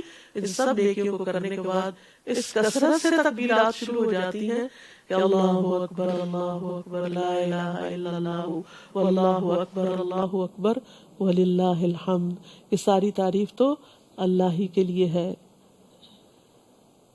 کیوں؟ اس لیے کہ الا ما ہداکم، اس پر جو اس نے تمہاری رہنمائی کی، اس نے تمہیں ہدایت دی، اس نے تمہیں اس طرف متوجہ کیا کہ تم اپنے دنیا اور آخرت کو رمضان میں کس طرح سنوار سکتے ہو روزہ اور قرآن کے ذریعے. وَلَعَلَّكُمْ تَشْكُرُونَ اور تاکہ تم شکر ادا کرو، یعنی نیکی کی توفیق پر بھی شکر، قرآن کے نزول پر بھی شکر، ہدایت کے ملنے پر بھی شکر، اور پھر ہر لمحے بھوک پیاس کاٹ کر بھی نعمتوں پر شکر. کیونکہ جب ہم بھوک پیاس کاٹتے ہیں نا تو پھر ہمیں ان لوگوں کا ضرور خیال آتا ہے جن کے پاس 2 وقت کا کھانا نہیں ہوتا. دنیا میں آپ دیکھیے بے شمار لوگ پاورٹی لائن سے بلو، کتنے سارے لوگ ہیں جن کو 2 وقت کا کھانا نہیں ملتا. تو جب رمضان میں انسان بھوک اور پیاس کی شدت سے گزرتا ہے اور خصوصاً گھر کے اندر بیٹھ کے یا اندر آفیسز میں ورک کرتے ہوئے تو وہ بھوک اور پیاس نہیں لگتی. کتنے ہی لوگ ہیں جو سڑکوں پہ مزدوری کر رہے ہوتے ہیں اور مشکل کام کر رہے ہوتے ہیں اور سخت مشقت میں روزہ رکھے ہوئے ہوتے ہیں. آپ نے کبھی مشاہدہ کیا ہوگا جن لوگوں کا گاؤں وغیرہ سے تعلق ہے کہ جہاں پر نہ ایئر کنڈیشنرز ہوتے ہیں، نہ بعض اوقات بجلی نہیں ہوتی، بعض اوقات پنکھا ہی نہیں ہوتا اور بعض اوقات ٹھنڈی چھاؤں بھی نہیں ہوتی کیونکہ اتنی لو چل رہی ہوتی ہے کہ انسان کے لیے واقعی روزہ رکھنا مشکل ہوتا ہے. ہماری نانی بتایا کرتی تھی کہ اس وقت ظاہر اتنی بجلی اور اتنے انتظامات نہیں ہوتے. وہ کہتی تھی کہ ہم مل کے باریک دوپٹے پانی میں بھگو کر اپنے اوپر ڈالا کرتے تھے تاکہ روزے کی شدت کم ہو جائے ہم سے. تو یہ ہے وَلَعَلَّكُمْ تَشْكُرُونَ تاکہ تم شکر ادا کرو کہ کس طرح اللہ تعالیٰ نے تمہیں 11 مہینے آزادی دے رکھی ہے. 11 مہینے تم کھاؤ پیو، اپنے وقت پہ سو جاؤ، اپنے کام کاج کرو، لیکن 1 مہینہ ایسا گزارو کہ پھر جس میں تم سیلف امپروومنٹ کر سکو، اور اس کے بعد پھر تمہارے اندر کچھ اچھی نئی عادتیں ڈیولپ ہوں. اور وہ اچھی عادتیں صرف اس کے اندر ڈیولپ ہوتی ہیں جس کے اندر سیلف کنٹرول ہوتا ہے. جو شخص اپنے اوپر کنٹرول نہیں رکھ سکتا، اپنی زبان پہ نہیں رکھ سکتا، اپنے تھاٹس کو کنٹرول نہیں کر سکتا، اپنی نگاہوں کو کنٹرول نہیں کر سکتا، اپنی بری عادتوں کو کنٹرول نہیں کر سکتا، پھر وہ کبھی بھی امپروومنٹ کی طرف نہیں جا سکتا، وہ بہتر انسان نہیں بن سکتا. تو روزہ دراصل ہمیں مشکل میں ڈالنے کے لیے نہیں آیا، روزہ دراصل ہماری زندگی آسان کرنے کے لیے آیا. وقتی طور پہ مشکل ہے، لیکن اگر ہماری عادتیں سنور جاتی ہیں تو ہمارے لیے زندگی میں بہت سی، ہمارے ریلیشن شپ میں آسانیاں ہو جاتی. مثلاً آپ دیکھیے، ہم میں سے کون ایسا ہوگا جس کا یہ دل نہ چاہتا ہو کہ مجھے تہجد پڑھنے کی عادت ہو جائے. ہر ایک رش کرتا ہے ان لوگوں پر جو تہجد پڑھتے ہیں، اور ہم میں سے ہر ایک یہ چاہتا ہے، چاہے ہم میں سے کوئی کیسا بھی مسلمان ہو نا، لیکن اگر اس سے آپ پوچھیں کہ تمہارا دل چاہتا ہے تہجد پڑھنے کو، تو کہے گا ہاں میرا دل چاہتا ہے، پر میں کیا کروں، مجھ سے صبح اٹھا نہیں جاتا، میں اڑنا چاہتا ہوں. تب آپ دیکھیے 30 دن جو صبح اٹھتا ہے نا سحری کے وقت، تو 30 دن کے بعد پھر اس وقت سونے کی عادت ٹوٹ چکی ہوتی. اگر وہ تھوڑی سی محنت اور کر لے تو رمضان کے بعد بھی اٹھ سکتا ہے. اور رمضان کے بعد شوال میں جو 6 روزے اور آتے ہیں تو 6 دن اور پھر اٹھتا ہے سحری کے لیے، کیونکہ سحری بابرکت کھانا ہے. تو اس کے لیے پھر تو اس کو تہجد کی عادت ہو سکتی. تو بہت سارے لوگ رمضان کی ٹریننگ سے گزر کر اچھی عادتیں اپنے اندر ڈال لیتے ہیں. پھر آپ دیکھیے نفلی روزوں کا کتنا ثواب ہے. ہر مہینے کے 3 روزے جو ہیں وہ دل کا وحر دور کرتے ہیں، یعنی سینے کی تنگی کو، دل کی حسد، بدگمانیاں، اور دل کے اندر جو بہت سی ایسی خرابیاں، پریشانیاں پلتی ہیں، وہ ان کو کلینز کرتی ہیں، کلین کر دیتی ہیں. یعنی کہ وہ 3 روزے جو ہیں ان کو صاف کر دیتے ہیں. لیکن ہم میں سے بہت سے لوگ چاہنے کے باوجود نہیں رکھ پاتے. نبی صلی اللہ علیہ وسلم سوموار کا روزہ رکھتے تھے، جمعرات کا روزہ رکھتے تھے، لیکن ہم نہیں رکھ پاتے کیونکہ ہمیں اتنی کھانے کی اور باقی روٹین کی عادت ہو چکی ہوتی. لیکن رمضان کے بعد ان نئی نفلی عبادات کو اڈاپٹ کرنا بہت آسان ہو جاتا ہے. تو اگر اس طرح کا بھی کچھ ٹارگٹ رکھ لیا جائے کہ رمضان کے بعد، اس رمضان کے بعد انشاءاللہ میں تہجد نہیں چھوڑوں گی، یا اس رمضان کے بعد میں نفلی روزے اختیار کر لوں گی، چاہے ہر جو ہفتہ جمعرات اور سوموار جمعرات نہیں بھی تو کم از کم مہینے کے 3 روزے جو ایام 20 کے روزے ہوتے ہیں. اور کئی دو لوگوں کو میں نے دیکھا ہے کہ ماشاءاللہ رمضان کے بعد ان کے اندر یہ اسٹرینتھ آ گئی، کیونکہ وہ خوف نکل جاتا ہے نا جو ہمیں ہوتا ہے، نہیں مجھے بھوک لگ جائے گی، نہیں مجھے پیاس لگ جائے گی، نہیں میرے سے یہ کام نہیں ہوگا، یہ مشکل ہوگی وہ. لیکن پھر انسان کے لیے آسانی ہو جاتی. تو نیکیوں کی توفیق ملنے پر لعلکم تشکرون، تاکہ تم شکر ادا کرو، شکر گزار بن جاؤ. تو آئیے اس کی تلاوت سنتے. شهر رمضان الذي أنزل فيه القرآن هدى للناس وبينات من الهدى والفرقان فمن شهد منكم الشهر فليصمه ومن كان مريضا أو على سفر فعدة من أيام أخر يريد الله بكم اليسر ولا يريد بكم العسر ولتكملوا العدة ولتكبروا الله على ما هداكم ولعلكم تشكرون. تو کتنی چیزیں ہمارے اندر پیدا ہوں گی انشاءاللہ رمضان کی برکت سے. سب سے پہلے تو تقوی، پھر اس کے بعد ہدایت، پھر اس کے بعد اللہ کی بڑائی کا احساس، پھر اس کے بعد اللہ کی شکر گزاری کا احساس، اور پھر بیچ میں ایک میزان، ایک کرائٹیرین اچھے اور برے میں فرق کرنے کا. یہ بھی رمضان میں قرآن پڑھ کر انسان کے اندر آ جاتا ہے. نبی صلی اللہ علیہ وسلم ہر رمضان میں جبریل علیہ السلام کے ساتھ مل کر قرآن کا دور کرتے تھے. یعنی اکیلے پڑھنے کی بجائے جبریل علیہ السلام کے ساتھ مل کے پڑھا کرتے تھے. ان سے سنتے بھی تھے اور ان کو سناتے بھی تھے. تو اسی مناسبت سے انشاءاللہ اس سال بھی رمضان میں یہیں پر دورہ قرآن ہوگا روزانہ. ہم انشاءاللہ پرسوں سے شروع کریں گے. رمضان سے کچھ عرصہ پہلے شعبان کا مہینہ بھی ایسا ہے کہ جو بڑی خیر و برکت والا ہے. اس کے بارے میں آپ نے فرمایا کہ بہت سے لوگ اس سے غافل ہوتے ہیں. یعنی جو رجب اور رمضان کے بیچ میں ایک مہینہ ہے، لوگ اس کی خیر سے واقف نہیں ہوتے، اس لیے اس میں پوری طرح وہ نیکیوں کی طرف متوجہ نہیں ہوتے. حدیث میں آتا ہے کہ نبی صلی اللہ علیہ وسلم شعبان کے مہینے میں باقی تمام یعنی رمضان کو چھوڑ کر باقی تمام مہینوں کے مقابلے میں زیادہ روزے رکھتے تھے. یعنی سب سے زیادہ روزے رمضان کے بعد شعبان میں رکھا کرتے تھے. اسی طرح سلف صالحین جو تھے وہ رمضان کے علاوہ سب سے زیادہ قرآن بھی شعبان میں پڑھا کرتے تھے. تو اس لیے انشاءاللہ ہم شعبان ہی میں یعنی مڈ شعبان کے بعد دورہ قرآن شروع کر رہے ہیں تاکہ آپ کو آخری عشرہ پھر اور زیادہ راتوں کی عبادت کے لیے مل جائے، کیونکہ اس میں نبی صلی اللہ علیہ وسلم آخری عشرے میں یعنی خود بھی جاگتے تھے، گھر والوں کو بھی جگاتے تھے. اور بہت سے لوگ اعتکاف بھی کرتے ہیں. مصنون اعتکاف تو مسجد کے اندر ہی ہوتا ہے، لیکن جو خواتین گھر نہ چھوڑ سکتی ہوں وہ گھر کے اندر ایک گوشے میں بیٹھ کر، اگر اس کو اعتکاف نہ بھی کہیں تو ایک جگہ جم کے بیٹھ کے اپنی عبادت کر سکتی ہیں اپنے آپ کو. کیونکہ وہ ایک جگہ سکلوڈ ہو کے بیٹھنے کا فائدہ یہ ہوتا ہے کہ سب کو پتا ہوتا ہے کہ وہ کسی کام سے بیٹھا ہوتا ہے. جب آپ اپنے ڈیسک پہ گھر پہ بھی بیٹھ جاتے ہیں اپنا کام لے کے تو سب کو پتا ہوتا ہے اب اماں کو ڈسٹرب نہیں کرنا، وہ اپنے آفس ورک میں ہیں. کئی لوگ گھروں سے کام کرتے ہیں تو ان کا ایک اسکیجول ہوتا ہے. تو اسی طرح گھر میں بھی عبادت کا ایک اسکیجول آپ بنا سکتے ہیں. تو اس لیے انشاءاللہ تعالی پرسوں سے ہم شروع کریں گے. تقریباً یعنی 10:30 سے پروگرام شروع ہو جائے گا اور 1 بجے ہمیں چونکہ یہاں ختم کرنا ہوگا کیونکہ یہاں مسجد بھی ہے اور یہاں پہ نماز کے لیے پھر لوگوں کو آنا ہوگا. اور انشاءاللہ العزیز اللہ سبحانہ وتعالیٰ کے فضل سے اور پھر آپ نے پورے قرآن سے گزرنا ہے. کوشش کرنی ہے کہ کوئی سپارہ آپ کا چھوٹے نہیں اور اس میں سے ہر سپارے کے اندر سے کم 3 ایکشن پوائنٹس جو ہیں یعنی 3 ایسے عمل کے نقطے اپنے لیے نکال لیں تو آخر میں آپ پورے سال کے لیے آپ کے پاس مٹیریل جمع ہو جائے گا کہ کیا کیا کرنا ہے.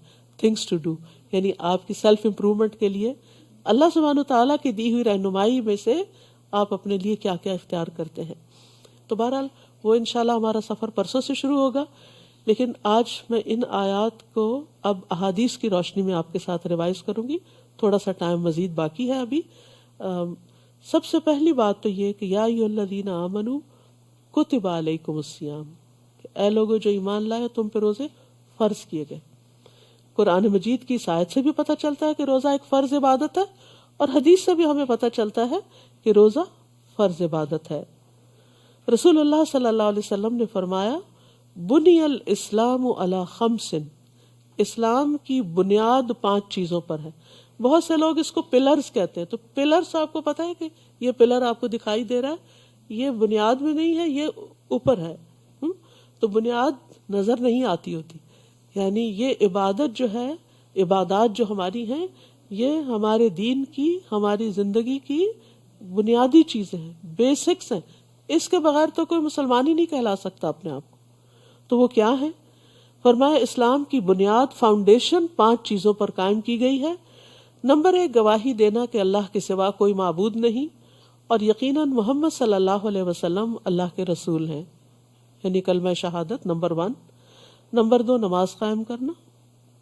نمبر 3 زکوٰۃ ادا کرنا. نمبر 4 بیت اللہ کا حج کرنا. نمبر 5 رمضان کے روزے رکھنا.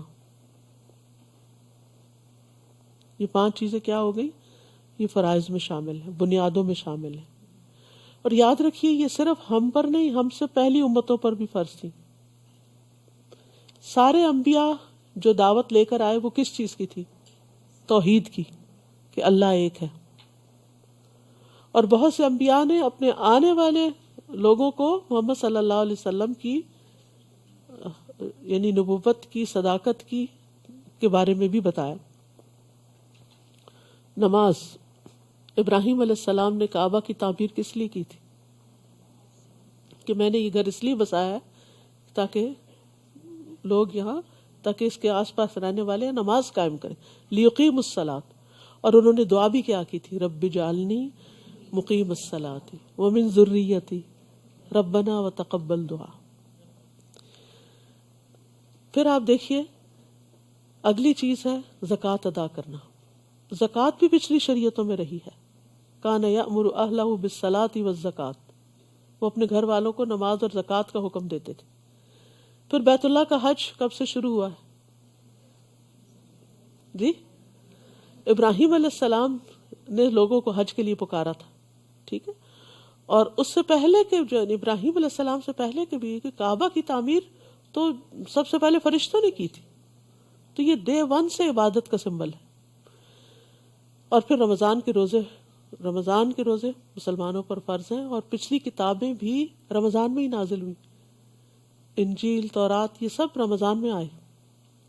تو رمضان کا مہینہ ایک خاص عبادت کا, ہدایت کا مہینہ ہے. تقویٰ کا مہینے کے بعد, تقویٰ کے بعد دوسرا کی ورڈ جو ہے وہ کیا ہے؟ گائیڈنس, ہدایت. یعنی یہ مہینہ بہت سارے ادھر ادھر لاسٹ لوگوں کو ہدایت پر لے آتا ہے, روزے کے ذریعے, قیام کے ذریعے, قرآن کے ذریعے. تو یہ ہدایت کا. اور پھر آپ دیکھیے ہدایت کے درجے ہوتے ہیں. ایک ہوتا ہے بیسک لیول, اور جب علم آتا ہے تو انسان بیسک لیول سے اوپر کے درجے طے کرنے لگتا ہے. آپ جس بھی لیول پر ہیں, یہ مجھے تو نہیں پتا, اور شاید مجھے اپنا بھی نہ پتا ہو کہ میں کس درجے پر ہوں. لیکن جب انسان قرآن سے رمضان میں تعلق قائم کرتا ہے تو یقیناً قرآن کی آیات کے ساتھ ساتھ اس کی ہدایت کا لیول بھی اپ جاتا ہے. تو ہم سب یہ نہ سوچیں ہم نے قرآن پڑھ رکھا ہے, ہم روزے بھی رکھ رہے ہیں, اور کیا چاہیے, نمازیں بھی پڑھتے ہیں, صدقہ بھی کرتے, سب ٹھیک ہے, بہت اچھی بات ہے, لیکن اٹس نیور انف. یہ کافی نہیں ہوتا. ہمیں موٹیویشن چاہیے ہوتی ہے, ہمیں انسپریشن چاہیے ہوتی ہے.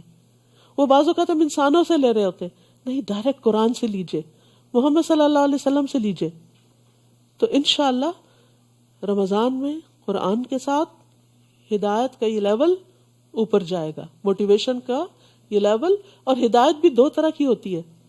ایک ہدایت ارشاد ہوتی ہے جس میں انسٹرکشنز ملتی ہیں جو ہمیں قرآن سے ملیں گی انشاءاللہ, اور دوسری ہدایت توفیق ہوتی ہے.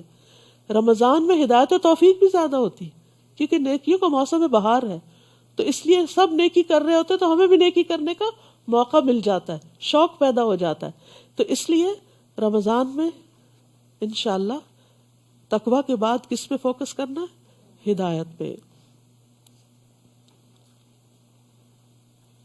تو روزہ ایک فرض عبادت ہے. رسول اللہ صلی اللہ علیہ وسلم نے فرمایا یہ ایسا فرض ہے جو کفایت کرنے والا ہے, یعنی آخرت میں انسان کو کافی ہو جائے گا. پھر اسی طرح یحییٰ علیہ السلام کے بارے میں آتا ہے کہ انہوں نے بنی اسرائیل کو جمع کیا, مسجد بھر گئی تو وہ ایک ٹیلے پہ بیٹھ گئے, اللہ کی حمد و ثنا بیان کی. پھر فرمایا اللہ نے مجھے 5 باتوں کا حکم دیا کہ میں خود بھی ان پہ عمل کروں اور تمہیں بھی عمل کرنے کے لیے کہوں. سب سے پہلی بات یہ کہ تم صرف اللہ کی عبادت کرو, کسی کو اس کے ساتھ شریک نہ ٹھہراؤ. پھر فرمایا میں تمہیں نماز کا حکم دیتا ہوں. پھر تیسری بات کہی کہ میں تمہیں روزوں کا حکم دیتا ہوں, کیونکہ اس کی مثال اس شخص کی سی ہے جو بھری محفل میں مسک کی ایک شیشی لے کر آئے اور سب کو اس کی مہک کا احساس ہو, یعنی خوشبو لائے اور پوری محفل جو ہے وہ اس خوشبو کو محسوس کرے. تو رمضان میں نیکیاں ایئر میں ہوتی, ہم ان کو فیل کرتے, اس کی ایک رحمت برکت ہمیں محسوس ہو رہی ہوتی ہے. اور اللہ کے نزدیک روزہ دار کے منہ کی بو مشک سے بھی زیادہ عمدہ ہوتی ہے, یعنی مشک کی مہک سے بھی زیادہ اچھی ہوتی ہے. چوتھی بات, میں تمہیں صدقہ کا حکم دیتا ہوں. 5ویں بات, میں تمہیں کثرت کے ساتھ اللہ عز و جل کے ذکر کا حکم دیتا ہوں. تو یہ 5 باتیں حضرت یحییٰ علیہ السلام نے اپنی قوم سے کہی تھی. روزہ اسلام کی مضبوط رسی ہے. براء ابن عازب کہتے ہیں کہ ایک مرتبہ ہم لوگ نبی صلی اللہ علیہ وسلم کے پاس بیٹھے ہوئے تھے, تو آپ پوچھنے لگے اسلام کی کون سی رسی سب سے زیادہ مضبوط ہے؟ صحابہ نے عرض کیا نماز. آپ نے فرمایا بہت خوب. اس کے بعد کون سی؟ صحابہ نے عرض کیا زکوٰۃ. آپ نے فرمایا بہت خوب. اس کے بعد کون سی؟ صحابہ نے عرض کیا رمضان کے مہینے کے روزے. آپ نے فرمایا بہت خوب. تو اس سے یہ پتہ چلتا ہے کہ یہ اسلام کی مضبوط رسی ہے، یعنی اس کو پکڑ لیں گے تو اسلام سے ہمارا تعلق مضبوط رہے گا، وہ ہمارے ہاتھ سے نہیں چھوٹے گا. لیکن اسی لیے آپ دیکھیں کہ بہت سے لوگ جو نماز نہیں بھی پڑھتے نا، جب رمضان آتا ہے تو روزے رکھتے ہیں. تو وہ اس سے کیا پتہ چلتا ہے کہ ان کے اندر ابھی خیر ہے، ان کے اندر ابھی جیسے وہ سکتے کا مریض ہوتا ہے نا، جو شوق میں چلا جاتا ہے تو وہ بظاہر لگتا ہے ڈیڈ ہے، لیکن کیا کرتے ہیں کہ آئینے کو اس کے ناک کے پاس رکھتے ہیں، اگر اس کے اوپر کچھ دھندلاہٹ آئے تو کہتے ہیں نہیں ابھی اس میں لائف ہے، یعنی وہ سانس کی وجہ سے اس کے اوپر فیوم سا آ جاتا ہے. تو اسی طرح اگر ایک شخص ٹوٹلی آؤٹ ہے اسلام سے لیکن رمضان آتا ہے اور روزہ رکھنا شروع کر دیتا ہے، اس کا مطلب ہے ابھی اس میں جان ہے، اس میں خیر ہے. یہ رمضان میں اگر یہ قرآن کی طرف آ جائے تو اس کی خیر باہر نکل آئے گی، وہ بہت اچھا بن جائے گا. تو اللہ سبحانہ وتعالیٰ نے ہمیں بہت بڑی نعمت عطا کی ہے کہ ہم اس سے اپنے اسلام کو مضبوط کریں، اپنے اسلام کے ساتھ اپنے تعلق کو اور مضبوط کریں. کیونکہ رسی کیا کرتی، باندھتی ہے، رسی پکڑنے کے کام آتی ہے. یعنی کسی بلند سے بلند پہاڑ پہ بھی آپ کو چڑھنا ہو تو رسی پکڑ پکڑ کے آپ اوپر ٹاپ پہ جا سکتے ہیں. تو اس لیے روزہ جو ہے ایک مضبوط رسی بھی ہے. قرآن کو بھی رسی کہا گیا، وَاعْتَصِمُوا بِحَبْلِ اللَّهِ جَمِيعًا. تو حدیث میں آتا ہے کہ یہ اللہ کی قرآن جو ہے وہ حبل اللہ المتین ہے، اللہ کی مضبوط رسی ہے. پھر سب سے منفرد عمل ہے، رسول اللہ صلی اللہ علیہ وسلم نے فرمایا اپنے اوپر روزے کو لازم کر لو، کیونکہ روزے جیسا کوئی عمل نہیں. خیر کا دروازہ، روزہ کیا ہے؟ خیر کا دروازہ. معاذ بن جبل کہتے ہیں نبی صلی اللہ علیہ وسلم نے ان سے فرمایا کیا میں تمہیں خیر کے دروازے کے بارے میں نہ بتاؤں؟ روزہ ڈھال ہے اور صدقہ گناہوں کو بجھا دیتا ہے. ایک اور حدیث میں بھی آتا ہے الصیام جنتن، روزہ آگ سے ڈھال ہے. آگ سے بیچ میں بریکٹ میں لاتے ہیں کہ جس طرح ڈھال دشمن کے وار سے بچاتی ہے تو روزہ بھی دنیا میں شیطان کے وار سے بچاتا ہے اور نتیجتاً آخرت میں آگ کے عذاب سے بچاتا ہے. فرمایا جس طرح لڑائی میں تم میں سے کسی کی ڈھال ہوتی ہے. ایک اور حدیث میں فرمایا بے شک روزہ تو ایک ڈھال ہے جس کے ذریعے بندہ جہنم سے اپنا بچاؤ کرتا ہے. اللہ تعالیٰ فرماتا ہے روزہ خاص میرے لیے ہے، لہٰذا اس کا بدلہ بھی میں ہی دوں گا، میں خود دوں گا، خود جزا دوں گا. تو آپ دیکھیے وہ اعلیٰ ترین جزا ہے جو رب اپنے ہاتھ سے دے کسی کو. قرآن مجید میں ڈرنکس کی کئی قسمیں بیان ہوئی ہیں. ایک یہ ہے کہ اہل جنت اپنا ڈرنک کی نہر خود نکال لے جائیں گے. اس سے اگلا لیول یہ ہے کہ جنت کے جو ولدان ہوں گے غلمان وہ شراب سرو کریں گے. اور تیسرا کیا ہے جو ہائیسٹ لیول ہے وَسَقَاهُمْ رَبُّهُمْ شَرَابًا طَهُورًا، ان کا رب ان کو شراب طہور پلائے گا.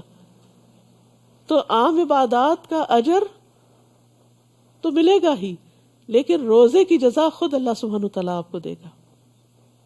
وہ کتنی بڑی جزا ہوگی، وہ اس کے شایان شان، وہ اس کی شان کے مطابق جو بھی ہوگی، اللہ ہم سب کو نصیب فرمائے. پھر اسی طرح روزہ ایک مضبوط قلعہ بھی ہے. حدیث میں آتا ہے نبی صلی اللہ علیہ وسلم نے فرمایا روزہ ڈھال ہے اور مومن کے قلعوں میں سے ایک قلعہ ہے. یعنی آپ اس فورٹ کے اندر آ جاتے ہیں تو محفوظ ہو جاتے ہیں. کس سے؟ شیطان سے. اس کے ساتھ کیا ہوتا ہے؟ شیطان کے ساتھ رمضان میں کیا ہوتا ہے؟ لاک اپ، اس کو بند کر دیا جاتا ہے تاکہ ہم ذرا آزادی سے نیکی کر سکیں.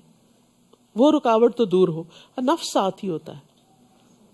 نفس پھر ان النفس لامارۃ بالسوء، کیونکہ بہت سے لوگ کہتے ہیں کہ شیطان قید میں ہے تو پھر کیوں برے کرتے ہیں، کیوں ہم برے کام کرتے ہیں؟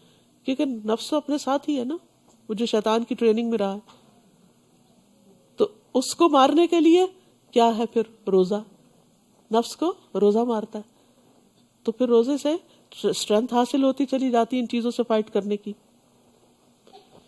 یہ تو تھے روزے کے فائدے. کہ کیا کیا فائدے ہیں روزے کے، کچھ اور فائدے بھی ہیں اور وہ اس کے ثواب اور فضیلت کے بارے میں ہیں. کوئی ایک فائدہ آپ میں سے بتائے گا کوئی؟ روزہ رکھ کے کیا ملے گا آپ کو؟ شاباش. جہنم سے 70 سال کی دوری. جی ہاں، حدیث میں آتا ہے جو بندہ بھی اللہ کے راستے میں ایک دن روزہ رکھتا ہے، اللہ اس دن کی وجہ سے، اس ایک دن کی وجہ سے اس کے چہرے کو 70 برس کی مسافت تک آگ سے دور کر دیتا ہے. اتنا بڑا فائدہ ہے اس کا. اور کوئی فائدہ بتائیے، روزے کا کیا فائدہ؟ کیونکہ فائدہ پتا ہو تو انسان کی ذرا موٹیویشنل لیول ہائی ہوتا ہے نا. خاص دروازہ، آپ کے شایان شان الریان، اس میں سے داخل کیا جائے گا جنتیوں کو. وہ ہوتا ہے نا کہ کچھ دروازے عوام کے لیے ہوتے ہیں اور کچھ دروازے خواص کے لیے ہوتے ہیں. تو روزہ رکھ کر انسان خواص میں شامل ہو جاتا ہے. اور کیا فائدہ ہوتا ہے روزہ رکھ کے؟ ہیلتھ بینیفٹس تو ہیں ہی، لیکن احادیث کی روشنی میں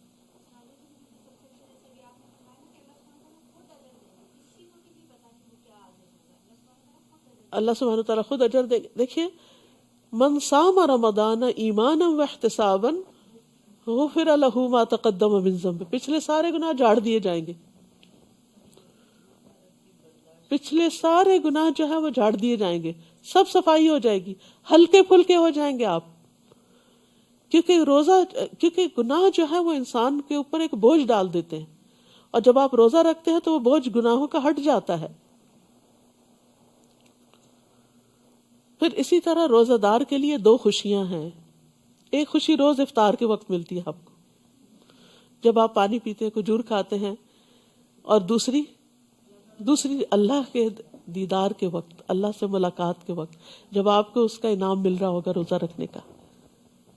تو کتنی بڑی خوش نصیبی ہے، کتنی بڑی فضیلت ہے. روزہ قبر میں بھی مومن کی حفاظت کرتا ہے. قبر میں جب انسان کو دفن کیا جاتا ہے تو نماز اس کے سر کی طرف آ جاتی ہے. حدیث میں آتا ہے میت کو جب قبر میں رکھا جاتا ہے تو وہ ان کے پلٹ جانے کے وقت جوتوں کی آواز سن رہا ہوتا ہے کہ چھوڑ کے جا رہے ہیں مجھے اب. اگر وہ مومن ہوتا ہے تو نماز اس کے سرانے ہوتی ہے، روزہ دائیں طرف آ جاتا ہے، زکوٰۃ بائیں طرف آ جاتی ہے، دیگر نیک کام، صدقہ خیرات، صلہ رحمی، نیکی، لوگوں سے اچھائی، دوسروں کے کام آنا پاؤں کی طرف آ جاتا ہے. تو جب اس کے سر کی طرف سے کوئی چیز آتی ہے تو نماز کہتی ہے ادھر سے رستہ نہیں. دائیں طرف سے کوئی چیز، کوئی عذاب، کوئی ہو سکتا ہے کیڑے مکوڑے یا ایسی چیزیں جو تکلیف دینے والی ہو، اس کہتے ہیں نہیں ادھر سے بھی رستہ نہیں. روزے اس کو بلاک کر دیتے. بائیں طرف سے زکوٰۃ بلاک کر دیتی ہے، پاؤں کی طرف سے باقی نیکیاں بلاک کر دیتے، اور انسان سیف اینڈ ساؤنڈ ہو جاتا ہے. تو کتنے فائدے کی چیز ہے نا، جو ہر موقع پر کام آنے والی. پھر یہ کہ روزہ قیامت کی دن سفارش بھی کرے گا کہ اللہ اس کو بخش دے، میں نے دن کے وقت اسے کھانے اور خواہشات کی تکمیل سے روکے رکھا، اس کے بارے میں میری سفارش قبول کر لے. قرآن کہے گا میں نے رات کو اسے سونے سے روکے رکھا، اس کے حق میں میری سفارش قبول کر لے. چنانچہ دونوں کی سفارش قبول کر لی جائے گی. پھر روزہ جنت میں لے جانے والا عمل ہے. اصل میں جب روزے کے فائدے کی بات ہوتی ہے نا تو ہم عام طور پر صرف دنیا کے بینیفٹس دیکھ رہے ہوتے ہیں کہ ہمیں کیا ملے. اصل میں کلا بل تحبون العاجلہ، ہم سب کے اندر ہے کہ جلدی ہمیں کیا ملے گا، لیکن تھوڑا سا اس سے آگے جائیے جو ہمیشہ کے لیے مل جائے گا اور وہ بڑا فائدہ ہے. تو تھوڑا سا ہم اپنے برین کو ٹرین کریں بڑے فائدوں کو دیکھنے کے لیے. چھوٹے چھوٹے فائدوں کو نہیں صرف دیکھیں، بڑے بڑے فائدوں کو دیکھیں. تو جنت میں لے جانے کے لیے سفارش کرے گا. پھر بندے اور جہنم کے بیچ میں ایک خندق بن جائے گا. یعنی اگر بندہ جہنم کے کنارے بھی کھڑا ہے تو جہنم اور بندے کے بیچ میں ایک ایسی آڑ بن جائے گا کہ اس کو آگے نہیں جانے دے گا، جہنم میں نہیں گرنے دے گا. نبی صلی اللہ علیہ وسلم نے فرمایا جس شخص نے اللہ کی راہ میں ایک دن کا روزہ رکھا تو اللہ اس کے اور آگ کے درمیان ایسی خندق بنا دیتا ہے جتنا کہ زمین و آسمان کے درمیان فاصلہ ہے. کتنا فاصلہ ہے؟ کہتے ہیں پہلے آسمان تک 500 سال کا ہے. یعنی اتنا بڑا گیپ آ جائے گا کہ انسان جہنم میں نہیں جائے گا. ہم سب کو آگ سے ڈر لگتا ہے نا, اور کچھ لوگوں کو تو باقاعدہ فوبیا ہوتا ہے کہ ہائے کہیں جس بلڈنگ میں یہاں نہ آگ لگ جائے, اس گھر کو نہ لگ جائے, اس جگہ کو نہ, اس گاڑی کو نہ لگ جائے, اس کو نہ لگ جائے. تو اگر اس کو فوراً ہم ریلیٹ کریں نا آخرت کی آگ سے, اور یہ یاد رکھے کن کن چیزوں سے وہ آگ بھڑکتی ہے, تو اس کو ٹھنڈا کرنے کے لیے روزہ فائدہ مند ہے. تو رمضان میں نمبر 1 کرنے کا کام روزہ, اور روزے کے فوائد آپ نے دیکھ لیے. اس کے علاوہ ہیلتھ بینیفٹس وغیرہ بھی ہیں, لیکن یاد رکھیے روزہ ہیلتھ بینیفٹس کے لیے نہیں رکھنا. وہ تو مل ہی جائیں گے, وہ اگر نیت نہیں بھی ہوگی نا وہ بینیفٹس حاصل کر تب بھی مل جائیں گے, کیونکہ روزہ رکھنا ہے اللہ کی خاطر. ہمارے دین میں نیت بہت زیادہ کاؤنٹ ہوتی ہے. یعنی یہ نہ سوچے اچھا کوئی بات نہیں ڈائٹنگ ہی ہو جائے گی, اچھا کوئی نہیں ذرا میری کھانے کی عادتیں ٹھیک ہو جائیں گی. ہو ہی جائیں گی, تو جو چیز ہو ہی جائے گی اس کے پیچھے کیا پڑنا. اصل دیکھیں اس کو جو ہمیں حاصل کرنا ہے, اور وہ آخرت کے بڑے درجات ہیں. ٹھیک ہے. دوسرا کرنے کا کام کیا ہے رمضان میں؟ قرآن سے تعلق. قرآن مجید انزل فیہ القرآن انا انزلناہ فی لیلۃ مبارکہ انا انزلناہ فی لیلۃ القدر. تو یہ مبارک مہینہ ہے, حدیث میں آتا ہے بے پناہ خیر لانے والا ہے. نبی صلی اللہ علیہ وسلم نے فرمایا, جب رمضان آیا تو فرمایا بے شک تم پر یہ مہینہ آ گیا, اور اس میں ایک ایسی رات ہے جو 1000 مہینوں سے بہتر ہے. جو اس سے محروم رہا وہ ہر طرح کی خیر و بھلائی سے محروم رہا, اور اس کی خیر سے محروم وہی ہوگا جو واقعی محروم رہے گا. واقعی محروم, اس کے بعد پھر اس سے کسی خیر کی توقع نہیں کی جا سکتی. آسمان کے دروازے کھلنے کا مہینہ ہے یہ. جب رمضان آتا ہے تو آسمان کے دروازے کھول دیے جاتے ہیں, جہنم کے دروازے بند ہو جاتے ہیں, جنت کے دروازے کھول دیے جاتے ہیں. تو رمضان میں جب قرآن آتا ہے, یعنی جیسے سورۃ فاتح نازل ہوئی, دروازے یعنی کہ آسمان کا وہ دروازہ کھلا جو پہلے کبھی نہیں کھلا تھا, اور وہ آیات اتری جو پہلے کبھی نہیں اتری تھی, اور وہ سورۃ الفاتح کی آیات تھی جس سے قرآن کی ابتدا ہوتی ہے, جس سے دعائیں قبول ہوتی ہیں.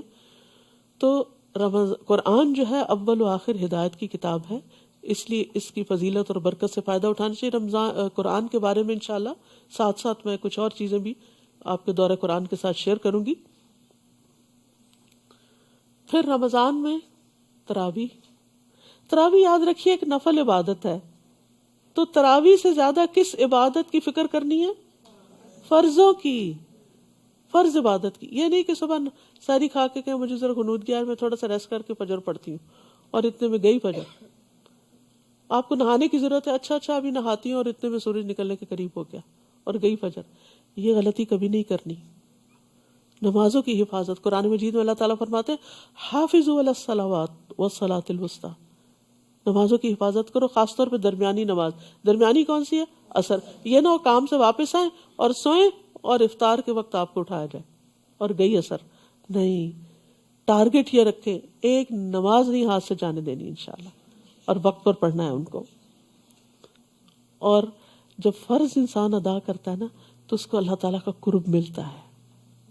حدیث میں آتا ہے فرائض کی ادائیگی سے زیادہ بندہ کسی چیز سے میرا قرب حاصل نہیں کرتا. قرب کا کیا مطلب؟ اللہ کے کلوز ہونا. ہر ایک کا دل چاہتا ہے وہ اللہ کے کلوز ہو, اور جو اللہ کے قریب ہو جاتا ہے, جو اللہ کے قریب ہو جاتا ہے اس کو پھر ہر طرح کے بینیفٹس مل جاتے ہیں. اب دیکھیے کہ ہم دنیا میں جن لوگوں سے زیادہ قریب ہوتے ہیں, مشکل میں وہ ہمارے کام آتے ہیں, ان سے محبتیں زیادہ ملتی ہیں. تو قریب یعنی خاص قرب حاصل کرنا جو ہے وہ نمازوں کے ذریعے اور فرض ادا کرنے کے. اور پھر اللہ تعالیٰ فرماتے ہیں کہ پھر جب میں اس سے محبت کرنے لگتا ہوں, اس کا کان بن جاتا ہوں جس سے وہ سنتا ہے, اس کی آنکھ بن جاتا ہوں جس سے وہ دیکھتا ہے, یعنی اس کے اندر ایک وزڈم آ جاتی ہے. اس کا ہاتھ بن جاتا ہوں جس سے وہ پکڑتا ہے, اس کا پاؤں بن جاتا ہوں جس سے وہ چلتا ہے, یعنی اس کی زندگی ہی بدل جاتی ہے. اور اگر وہ مجھ سے کچھ مانگتا ہے تو میں اسے ضرور دے دیتا ہوں, اور اگر وہ مجھ سے پناہ مانگتا ہے تو میں اس کو پناہ بھی دیتا ہوں.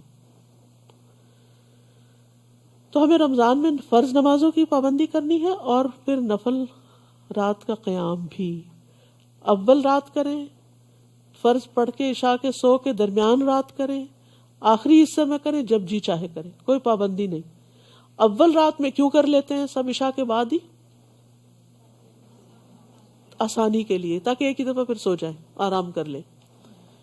اور پھر دوسرا یہ کہ مساجد میں اسی وقت میں ہوتا ہے تو انسان سب کے ساتھ مل کے جب کرتا ہے تو آسان ہو جاتا ہے.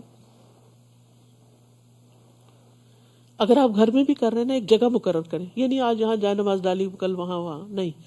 اپنا ایک پریئر کارنر بنائیں، اس میں اپنی ایک ماحول بنائیں. زید بن ثابت کہتے کہ رسول اللہ صلی اللہ علیہ وسلم نے رمضان میں ایک حجرہ بنا لیا یا بوریے سے اوٹ کر لی، یعنی کرٹن ڈال لیا. پھر آپ نے کئی راتیں اس میں نماز پڑھی، یعنی سیکلوڈ ہو کے. یاد رکھیے فرض نماز کے بعد، صحیح مسلم میں آتا ہے فرض نماز کے بعد سب سے زیادہ فضیلت والی نماز رات کی نماز ہے. قیام اللیل رب کے قریب کرنے اور گناہوں سے دور کرنے کا ذریعہ ہے. قیام میں خوب تھکنے کو پسند کیا گیا ہے. نبی صلی اللہ علیہ وسلم کے اپنے پاؤں پر ورم آ جاتا تھا. رمضان کی راتیں غفلت میں نہیں گزارنی چاہیے، کھانے پینے، کھیل کود، سوشلائزنگ نہیں. آخری عشرے میں زیادہ محنت کریں. گھر والوں کو بھی قیام کی رغبت دلائیں. نبی صلی اللہ علیہ وسلم کی سنت ہے یہ، یعنی بچوں کو بھی ساتھ شریک کریں. لیلۃ القدر کی تلاش میں سستی نہ کریں. یہ بھی ایک ٹارگٹ سیٹ کرنا ہے. 21ویں، 23ویں، 25ویں، 27ویں، 29ویں رات کو خاص عبادت.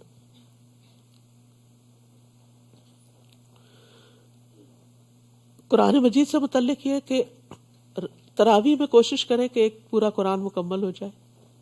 دوسرا آپ کا ویسے ناظرہ پڑھ کے مکمل ہو جائے. تیسرا آپ کا سمجھ کے دورہ قرآن میں پورا ہو جائے. تو اللہ سے دعا کریں کہ یہ سارے ٹارگٹس میٹ کر سکے. پھر کثرت سے اللہ کا ذکر کرنا. کام پہ جا رہے ہیں، کوکنگ کر رہے ہیں، لیٹے ہوئے ہیں، نیند نہیں آ رہی تو ذکر کرنا شروع کر دیں، نیند آ جائے گی.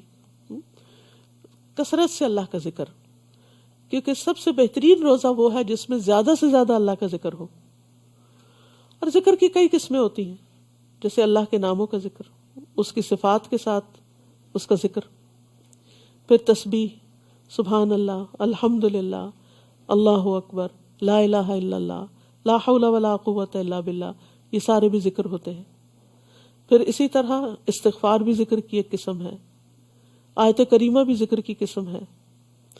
پھر ذکر کی مجلس، یعنی جس میں تعلیم ہو، اللہ تعالیٰ کے احکامات بیان کیے جائیں. قرآن کی تعلیم کی مجلس، یہ بھی ایک ذکر ہے. علماء کو قرآن میں اہل ذکر کہا گیا ہے. فَاسْأَلُوا أَهْلَ الذِّكْرِ إِن كُنتُمْ لَا تَعْلَمُونَ. ذکر والوں سے پوچھ لو اگر تم نہیں جانتے. تو وہ ذکر والے کون ہوں گے؟ جن کے پاس علم ہوگا، یعنی علماء سے پوچھ لو. تو علم کی مجلس قائم کرنا یہ سراسر یہ بھی ذکر ہے، اور بہترین افضل ذکر ہے، کیونکہ اس سے ہمیں اور زیادہ نیکیوں میں اور عبادت میں شوق بڑھتا ہے. پھر اسی طرح بہترین عمل یہ ہے کہ جب انسان دنیا سے رخصت ہو تو اس کی زبان اللہ کے ذکر سے تر ہو. تو زندگی میں عادت ڈال لیں تاکہ موت کے وقت بھی ذکر نہ بھولیں. آخری کلام لا الہ الا اللہ ہو تو انسان جنت میں داخل ہوگا. ہم یہ کہتے تو ہیں کہ یا اللہ ہمیں آخری وقت میں لا الہ الا اللہ نصیب کرنا، لیکن روز تو لا الہ الا اللہ کی تسبیح نہیں کرتے، تو پھر کیا ہوگا؟ اس دن اچانک تھوڑی آ جائے گا. تو اپنی زبان کو عادی کریں، لا الہ الا اللہ کہنے کا عادی کریں. اور آپ دیکھیں کہ اگر آپ بیمار ہیں تو کیا آپ کے منہ سے آسانی سے نکل رہا ہے؟ پریکٹس کر کے دیکھیں. نیند کے وقت نیند سے جاگے کیا لا الہ الا اللہ منہ سے نکلتا ہے؟ یعنی ایسے آڈ ٹائمنگز پر، کیونکہ موت کا وقت بڑا آڈ ٹائم ہے نا، تو قسمت والوں کو ہی نصیب ہوگا. تو اس وقت کی تیاری کے طور پر پہلے سے ہی لا الہ الا اللہ کی تسبیحاں کریں. وہ لوگ کہتے ہیں نا وہ 1000 دفعہ پڑھ کے رکھ دیا، 1,00,000 دفعہ پڑھ کے رکھ دیا، رکھ نہیں، وہ تو ہر روز اعمال نامے میں لکھا جا رہا ہے. اصل چیز ہے اس ٹنگ کو عادت ہو، اس زبان پہ چڑھ جائے کہ لا الہ الا اللہ کہنے میں دیری نہ ہو.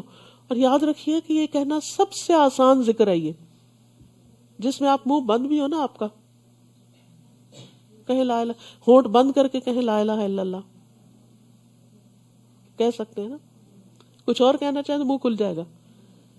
تو مطلب یہ ہے کہ اگر آخری وقت میں موت کے وقت پر اگر منہ پہ آکسیجن کا ماسک بھی کسی نے لگایا ہوا، کوئی وینٹیلیٹر پہ بھی ڈالا ہوا ہے، تب بھی زبان ہل کے لا الہ الا اللہ کہہ سکتی ہے. تو اللہ تعالیٰ سب کو نصیب فرمائے. اور یہ بھی یاد رکھیے، جیسا ہم اللہ کا ذکر کریں گے نا، اللہ بھی ویسا ہی ہمارا ذکر کرے گا. تنہائی میں کریں گے تو تنہائی میں، سب میں کریں گے تو سب میں. اور خاص طور پر رمضان میں گناہوں کی معافی مانگنی ہے. ویسے تو رمضان ہے ہی گناہوں کی معافی کا ذریعہ، لیکن مانگنی بھی چاہیے. پھر کثرت سے صدقہ خیرات. صدقہ کرنے والوں کے لیے اللہ کی رحمت کی خوشخبری ہے. دن اور رات دونوں وقت صدقہ کرنا. عام دنوں میں ہمیں رات کو صدقہ کرنے کا موقع نہیں ملتا، لیکن رمضان میں آپ تراویح پڑھنے مسجد میں جائیں گے تو جہاں بھی آپ جائیں گے رمضان سے پہلے ہی چینج لے کے رکھ لیجئے. ڈیلی جو آپ نے ٹارگٹ سیٹ کرنا ہے، فار ایگزامپل $5 $20 $100، جو آپ کو توفیق اللہ نے دی وہ آپ پہلے سے ہی بیگ میں تیار کر کے رکھ لیں، اور جب جائیں دن کو یا رات کو اپنا کام کر لیں. الذین ينفقون اموالهم باللیل والنہار، لیل پہلے آئی ہے، سرا وعلانیہ، چھپا کے اور دکھا کے. فلہم اجرہم عند ربہم ولا خوف علیہم ولا ہم یحزنون. وہ لوگ جو اپنے مال رات اور دن چھپے اور کھلے خرچ کرتے ہیں، ان کے لیے ان کے رب کے پاس بہت بڑا اجر ہے. رات اور چھپا کے، یعنی رات کو اندھیرے میں جب کسی کو دیتا ہے انسان تو پتہ نہیں چلتا، اور اسی طرح دن کو بھی اگر کوئی دیکھ بھی لے تو اس کو بھی ہو سکتا ہے آپ کی وجہ سے شوق آ جائے صدقہ کرنے کا. صرف خود ہی نہیں، بچوں کو بھی ٹارگٹ دے. چاہے آپ ان کو مہینے کے $30 ہی دے دیں نا، 30 کے کوائن، بیٹا ہر روز $1 ڈالنا. وہ نہیں مسجد روز آپ آ رہے تب بھی کوئی گھر میں ایسا باکس رکھوا دیں جس میں وہ ہر روز اپنی جیب سے نکال کے اس میں ڈال دیں، اور پھر اس میں سے نہ نکالیں. وہ پھر صدقے کا ہو گیا، پھر آپ کا نہیں رہا، آپ کے ہاتھ سے چلا گیا. اور پھر جب مسجد جائیں یا جہاں بھی دینا ہو وہاں پر اکٹھے دے دیں. پھر اسی طرح صدقہ جو ہے وہ گناہوں کو مٹانے کا سبب ہے اور خوف اور غم مٹاتا ہے. جیسے اوپر آیا نا، فلا خوف علیہم ولا ہم یحزنون، ان پر نہ کوئی خوف ہوگا نہ ہی وہ غمگین ہوں گے. پھر آگ سے بچنے کا ذریعہ ہے.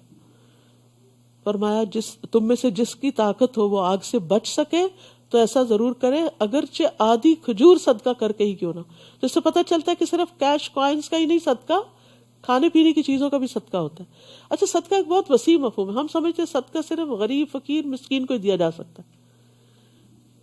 شوہر اگر اپنی بیوی کو پانی کا گھونٹ بھی پلاتا ہے تو اس کے لیے صدقہ لکھا جاتا ہے. اور خاص طور پہ بیوی تو پلاتی رہتی ہے نا اس کو تو، لیکن شوہر کو بھی یہاں پر موٹیویٹ کیا گیا کہ وہ بھی کبھی پلا دے. سارا دن کچن میں کھڑے ہو کے تھک چکی ہے، اب اپنا نہ اس کو کھانے کو دل چاہ رہا ہے نہ پینے کو دل چاہ رہا ہے. اب اس کا دل چاہ رہا ہے کہ کوئی چائے کا کپ اس کو بنا دے. پانی گرم بھی تو ہوتا ہے نا، میٹھا بھی ہوتا ہے، ضروری نہیں کہ صرف ٹھنڈا پانی. گرم پانی پلا دے، چائے پلا دے، ٹھنڈا پلا دے، کچھ پلا دے، تو اس شوہر کو اس کا بھی ثواب ملے گا. اور اسی طرح بچے بھی. تو ایک دوسرے کو آفر کرنے کی اور گھر میں بھی ایک دوسرے کی مدد کرنا، یہ بھی ثواب کا کام ہے. پھر اسی طرح اپنی سحری بنانا یا افطاری بنانا، اس کو بھی نیکی کی نیت سے کریں گے تو وہ بھی انشاءاللہ اس میں شمار ہوگا. پھر اسی طرح 7 طرح کے لوگ ہیں جن کو اللہ تعالیٰ اپنے سائے میں جگہ دے گا، جس دن کوئی سایہ نہ ہوگا اس کے سائے کے سوا. ایک وہ شخص جس نے صدقہ کیا مگر اتنا چھپا کے کہ اس کے اپنے بائیں ہاتھ کو بھی پتہ نہیں چلا کہ دائیں ہاتھ نے کیا دیا. تو چھپا کے خرچ کرنے کی عادت بھی ڈالیں، کسی کو پتہ ہی نہ ہو، کسی کو بھی نہ پتا ہو سوائے اللہ کے. صدقہ ویسے تو عام دنوں میں بھی کرنا چاہیے، لیکن نبی صلی اللہ علیہ وسلم کی سنت کیا تھی کہ رمضان میں جب جبریل علیہ السلام سے ملتے تھے تو تیز آندھی سے بھی زیادہ سخی ہو جاتے تھے. یعنی آپ کی خیر ہر ایک کو پہنچتی تھی، یعنی سب کے ساتھ کچھ نہ کچھ بھلائی، کچھ نہ کچھ بھلائی. رشتہ داروں کا بھی خیال رکھنا ہے، غریبوں مسکینوں کا بھی رکھنا ہے، دینی اداروں کا بھی رکھنا ہے، مساجد کا بھی رکھنا ہے. یعنی جہاں کوئی نیکی اور خیر کا کام نظر آئے اس میں حصہ ڈالنے کی کوشش کرنی ہے. حدیث بہت ہی خوبصورت ہے. جبریل علیہ السلام رمضان کی ہر رات میں آپ سے ملاقات کرتے، ہر رات میں ریگولرلی، اور آپ کے ساتھ قرآن کا دور کرتے. غرض رسول اللہ صلی اللہ علیہ وسلم لوگوں کو بھلائی پہنچانے میں بارش لانے والی ہوا سے بھی زیادہ جود و کرم فرمایا کرتے تھے. یاد رکھیے الکلمۃ الطیبۃ صدقہ، اچھی بات کسی کو بتا دینا صدقہ. بعض اوقات کوئی آپ سے سوال کرتا ہے، مسئلہ پوچھتا ہے، آپ کہتے ہیں کیا اس کو اتنا بھی نہیں پتا، میں نہیں بتا رہی، اس کو پہلے بتایا تو تھا، پھر دوبارہ وہی بات پوچھ لے. کہ تو بچوں کے ساتھ ہم یہی کرتے نہیں، اچھی بات ہے نا، کر لے گا کوئی عمل تو آپ کو ہی ثواب ہوگا، وہ بھی صدقہ ہے. الکلمۃ الطیبۃ صدقہ، کلمہ طیبہ صدقہ ہے. رمضان میں خصوصاً روزہ افطار کروانا صدقہ ہے. مختلف مساجد میں جو افطاری کا انتظام ہوتا ہے اس میں کھلے دل سے پیسے ڈالنا، کیونکہ گھر میں بلا کے بعض اوقات اہتمام تو کرتے ہیں لیکن اس میں اتنی مصروفیت ہو جاتی ہے کہ پھر وہ نمازوں کا اور بہت سا اور کام کرنے کا جو ہے نکل جاتا ہے. تو جہاں اجتماعی افطاریاں ہو رہی ہوں، یہاں ہوں، بیک ہوم ہو، کہیں ہوں، تو افطار میں جو ہے وہ ثواب کیا ہوتا ہے کہ جتنے لوگ آپ کے اس سے روزہ کھولیں گے ان سب کا روزہ بھی، اس کا ثواب ان کو بھی ملے گا اور آپ کو بھی ملے گا. پھر اس کے علاوہ عمومی طور پر نیک اعمال کرنا، خیر اور بھلائیوں کے کام کرنا، کیونکہ رمضان کی ہر روز رمضان میں فرشتہ پکارتا ہے، اے خیر کے طالب خوشی سے آگے بڑھ، اور اے شر کے طالب رک جا، یہاں تک کہ رمضان ختم ہو جاتا. ہر روز پکار آتی. لہذا خیر اور بھلائیوں میں سبقت کرنی ہے. اچھی بات کرنا، کھانا کھلانا، والنٹیئر کرنا. جیسے اب یہ دورہ قرآن کا انتظام ہے، اس میں اگر کوئی جلدی آ کر کرسیاں لگا دیتا ہے ایلڈرلی کے لیے، یا کسی بڑے کو اپنی جگہ بٹھا دینا، یعنی بعض اوقات بچیاں کرسیوں پہ بیٹھ جاتی ہیں، اس میں دیکھنا کہ کوئی بڑا آیا ہے تو ان کے لیے جگہ چھوڑ دینا، یہ سارے نیکی کے کام ہیں. یعنی جو من تطوع خیرن، جو خوشی سے نیکی کرے، یعنی والنٹریلی نیکی کرے، کسی کے کہنے پہ نہیں، اپنے دل کی رضامندی سے، تو وہ اس کے اپنے ہی لیے اچھا ہے. آج آپ کسی کو کرسی آفر کر رہے ہیں، ہو سکتا ہے کل کسی شدید ضرورت میں کوئی آپ کو کر دے، کیونکہ جو خیر انسان کرتا ہے واپس اسی پہ پلٹتی. اس کا فائدہ کسی اور کو تو ہوتا ہے لیکن اس کو خود بھی ہوتا ہے.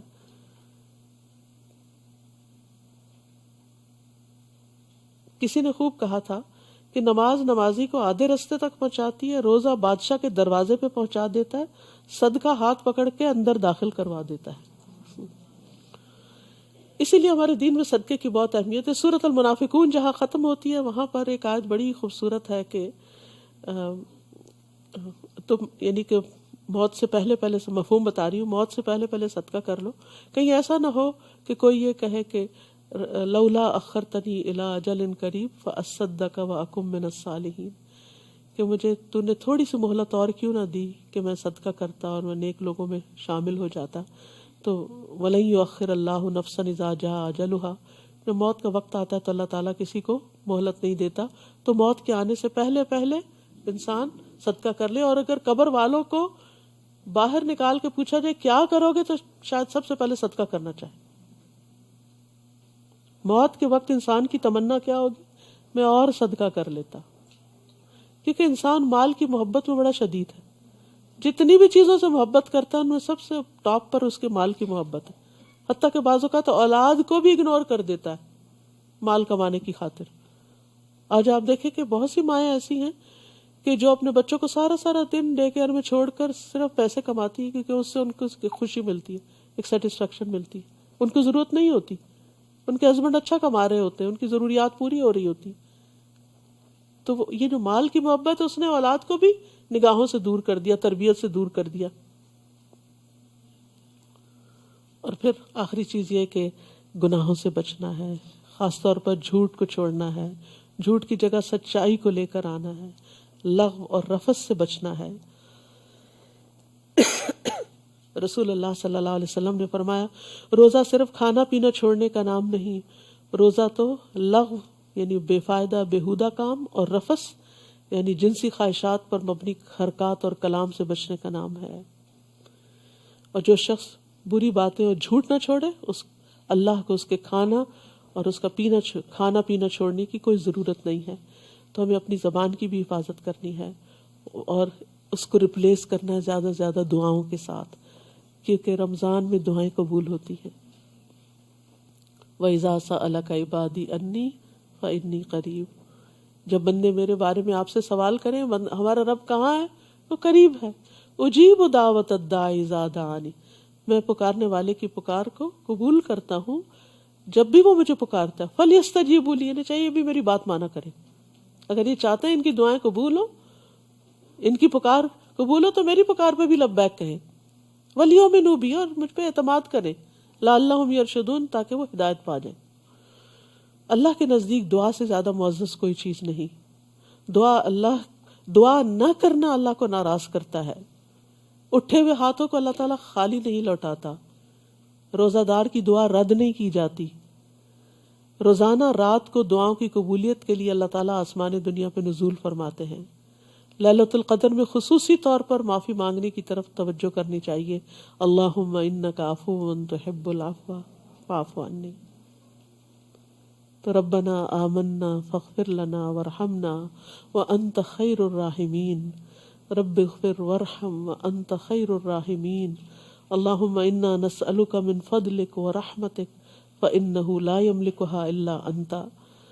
اللہم ابسط علینا من برکاتک ورحمتک وفضلک ورزقک. اللہم انی اسألک النعیم المقیم الذی لا یحول ولا یزول. اللہم انی اسألک النعیم یوم العیلہ والامن یوم الحرب. اے اللہ ہم تجھ سے تیری برکات، رحمت اور فضل اور رزق مانگتے ہیں کہ تو ہم پر وہ سب کچھ پھیلا دے. اے اللہ ہم تجھ سے وہ نعمتیں مانگتے ہیں جو ہمیشہ قائم رہیں اور تیری اطاعت میں حائل نہ ہو اور کبھی زائل نہ ہو. اے اللہ ہم تجھ سے تنگی کے دن کی نعمت اور جنگ کے دن امن کا سوال کرتے ہیں. اے اللہ تو اپنی رحمت کے ساتھ ہمیں ہر ایک سے بے نیاز کر دے. اللہ ہمیں ساری پریشانیوں سے نجات عطا کر. اللہم رحمتک ارجو فلا تکلنی الی نفسی طرفۃ عین واصلح لی شأنی کلہ لا الہ الا انت. یا رب العالمین تو ہمارے لیے آنے والے دنوں کو بہت آسان کر دے، برکتوں سے بھر دے. اپنی رحمتیں ہم پہ نازل فرما اور ہمارے لیے سفر آسان کر دے. اور رمضان کے بعد ہم پہلے سے بہترین انسان بن چکے ہوں اور ہمارے اندر کسی قسم کا غرور اور کسی قسم کا تکبر نہ آئے. اللہ ہمیں اپنا قرب عطا کرنا، ایمان کی لذت اور حلاوت نصیب فرمانا. ربنا تقبل منا، یا اللہ جتنی بہنیں آئی ان کا آنا قبول فرما، ان کا بیٹھنا قبول فرما. یا اللہ جتنی بھی بہنیں سن رہی ہیں، جتنے بھی لوگ اس سے استفادہ کر رہے ہیں، یا اللہ ان سب کے سننے کو بینیفیشل کر دے اور اس سے بھرپور فائدہ اٹھانے کی توفیق عطا فرما. یا اللہ تو ہمارے لیے نیکیوں کے راستے آسان کر دے، برائیوں کے راستے مشکل کر دے. یا اللہ تو ہمیں قبر کے عذاب سے بچانا، جہنم کے عذاب سے بچانا اور جنت الفردوس میں اپنا دیدار عطا فرمانا. ربنا تقبل منا، یا اللہ ہمارے بچوں کو بھی ہدایت دے. یا اللہ انہیں ایمان نصیب کر دے. اللہ جو بھٹک چکے ہیں انہیں واپس ایمان عطا کر دے. اللہ رمضان کے خیر و برکت اور بھلائی نصیب فرما. ربنا تقبل منا، یا اللہ جتنی باتیں کہی ہیں ہمیں ان پہ عمل کی توفیق عطا فرما دے. اللہ تو ہی توفیق دیتا ہے، تجھ سے تیرا فضل مانگتے ہیں. ربنا تقبل منا انک انت السمیع العلیم وتب علینا انک انت التواب الرحیم. وصلی اللہ تعالی علی خیر خلقہ محمد وعلی آلہ واصحابہ واہل بیتہ اجمعین برحمتک یا ارحم الراحمین. الہی آمین. سبحانک اللہم وبحمدک اشہد ان لا الہ الا انت استغفرک واتوب الیک. السلام علیکم ورحمۃ اللہ وبرکاتہ.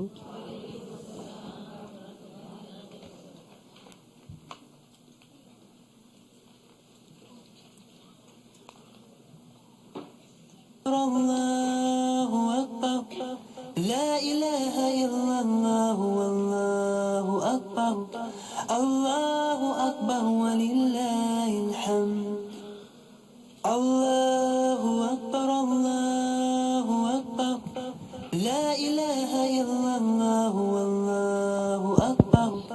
السلام علیکم ورحمۃ اللہ وبرکاتہ. سب بہنیں 1 منٹ توجہ سے انشاءاللہ اناؤنسمنٹ سن لیجئے.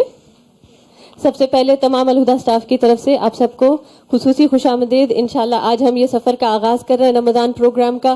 وی ویلکم یو کہ آپ سب انشاءاللہ دورہ قرآن پرسوں ٹیوزڈے 10:30 بجے سے شروع ہو رہا ہے, تو please do come by early enough تاکہ ہم سیٹل ہو سکیں.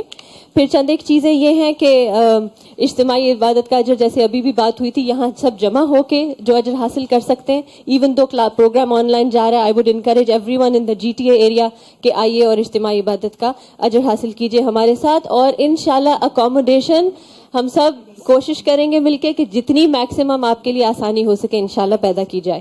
ایک ریمائنڈر بہنوں کے لیے پارکنگ کا ہے, انشاءاللہ ٹرائی اینڈ کار پول, اگر آپ لوگ مل کے کچھ ایریاز سے آ سکتے ہیں. آپ میں سے کچھ بہنیں اگر گاڑیوں میں گنجائش ہے آتے ہوئے کچھ لوگوں کو اپنے نیبرہڈ سے رائڈ دینا چاہتے ہیں, تو پلیز سے ایک چھوٹی سی چیز یاد رکھیے, alhudainstitute.ca ہماری ویب سائٹ کا ایڈریس ہے, alhudainstitute.ca.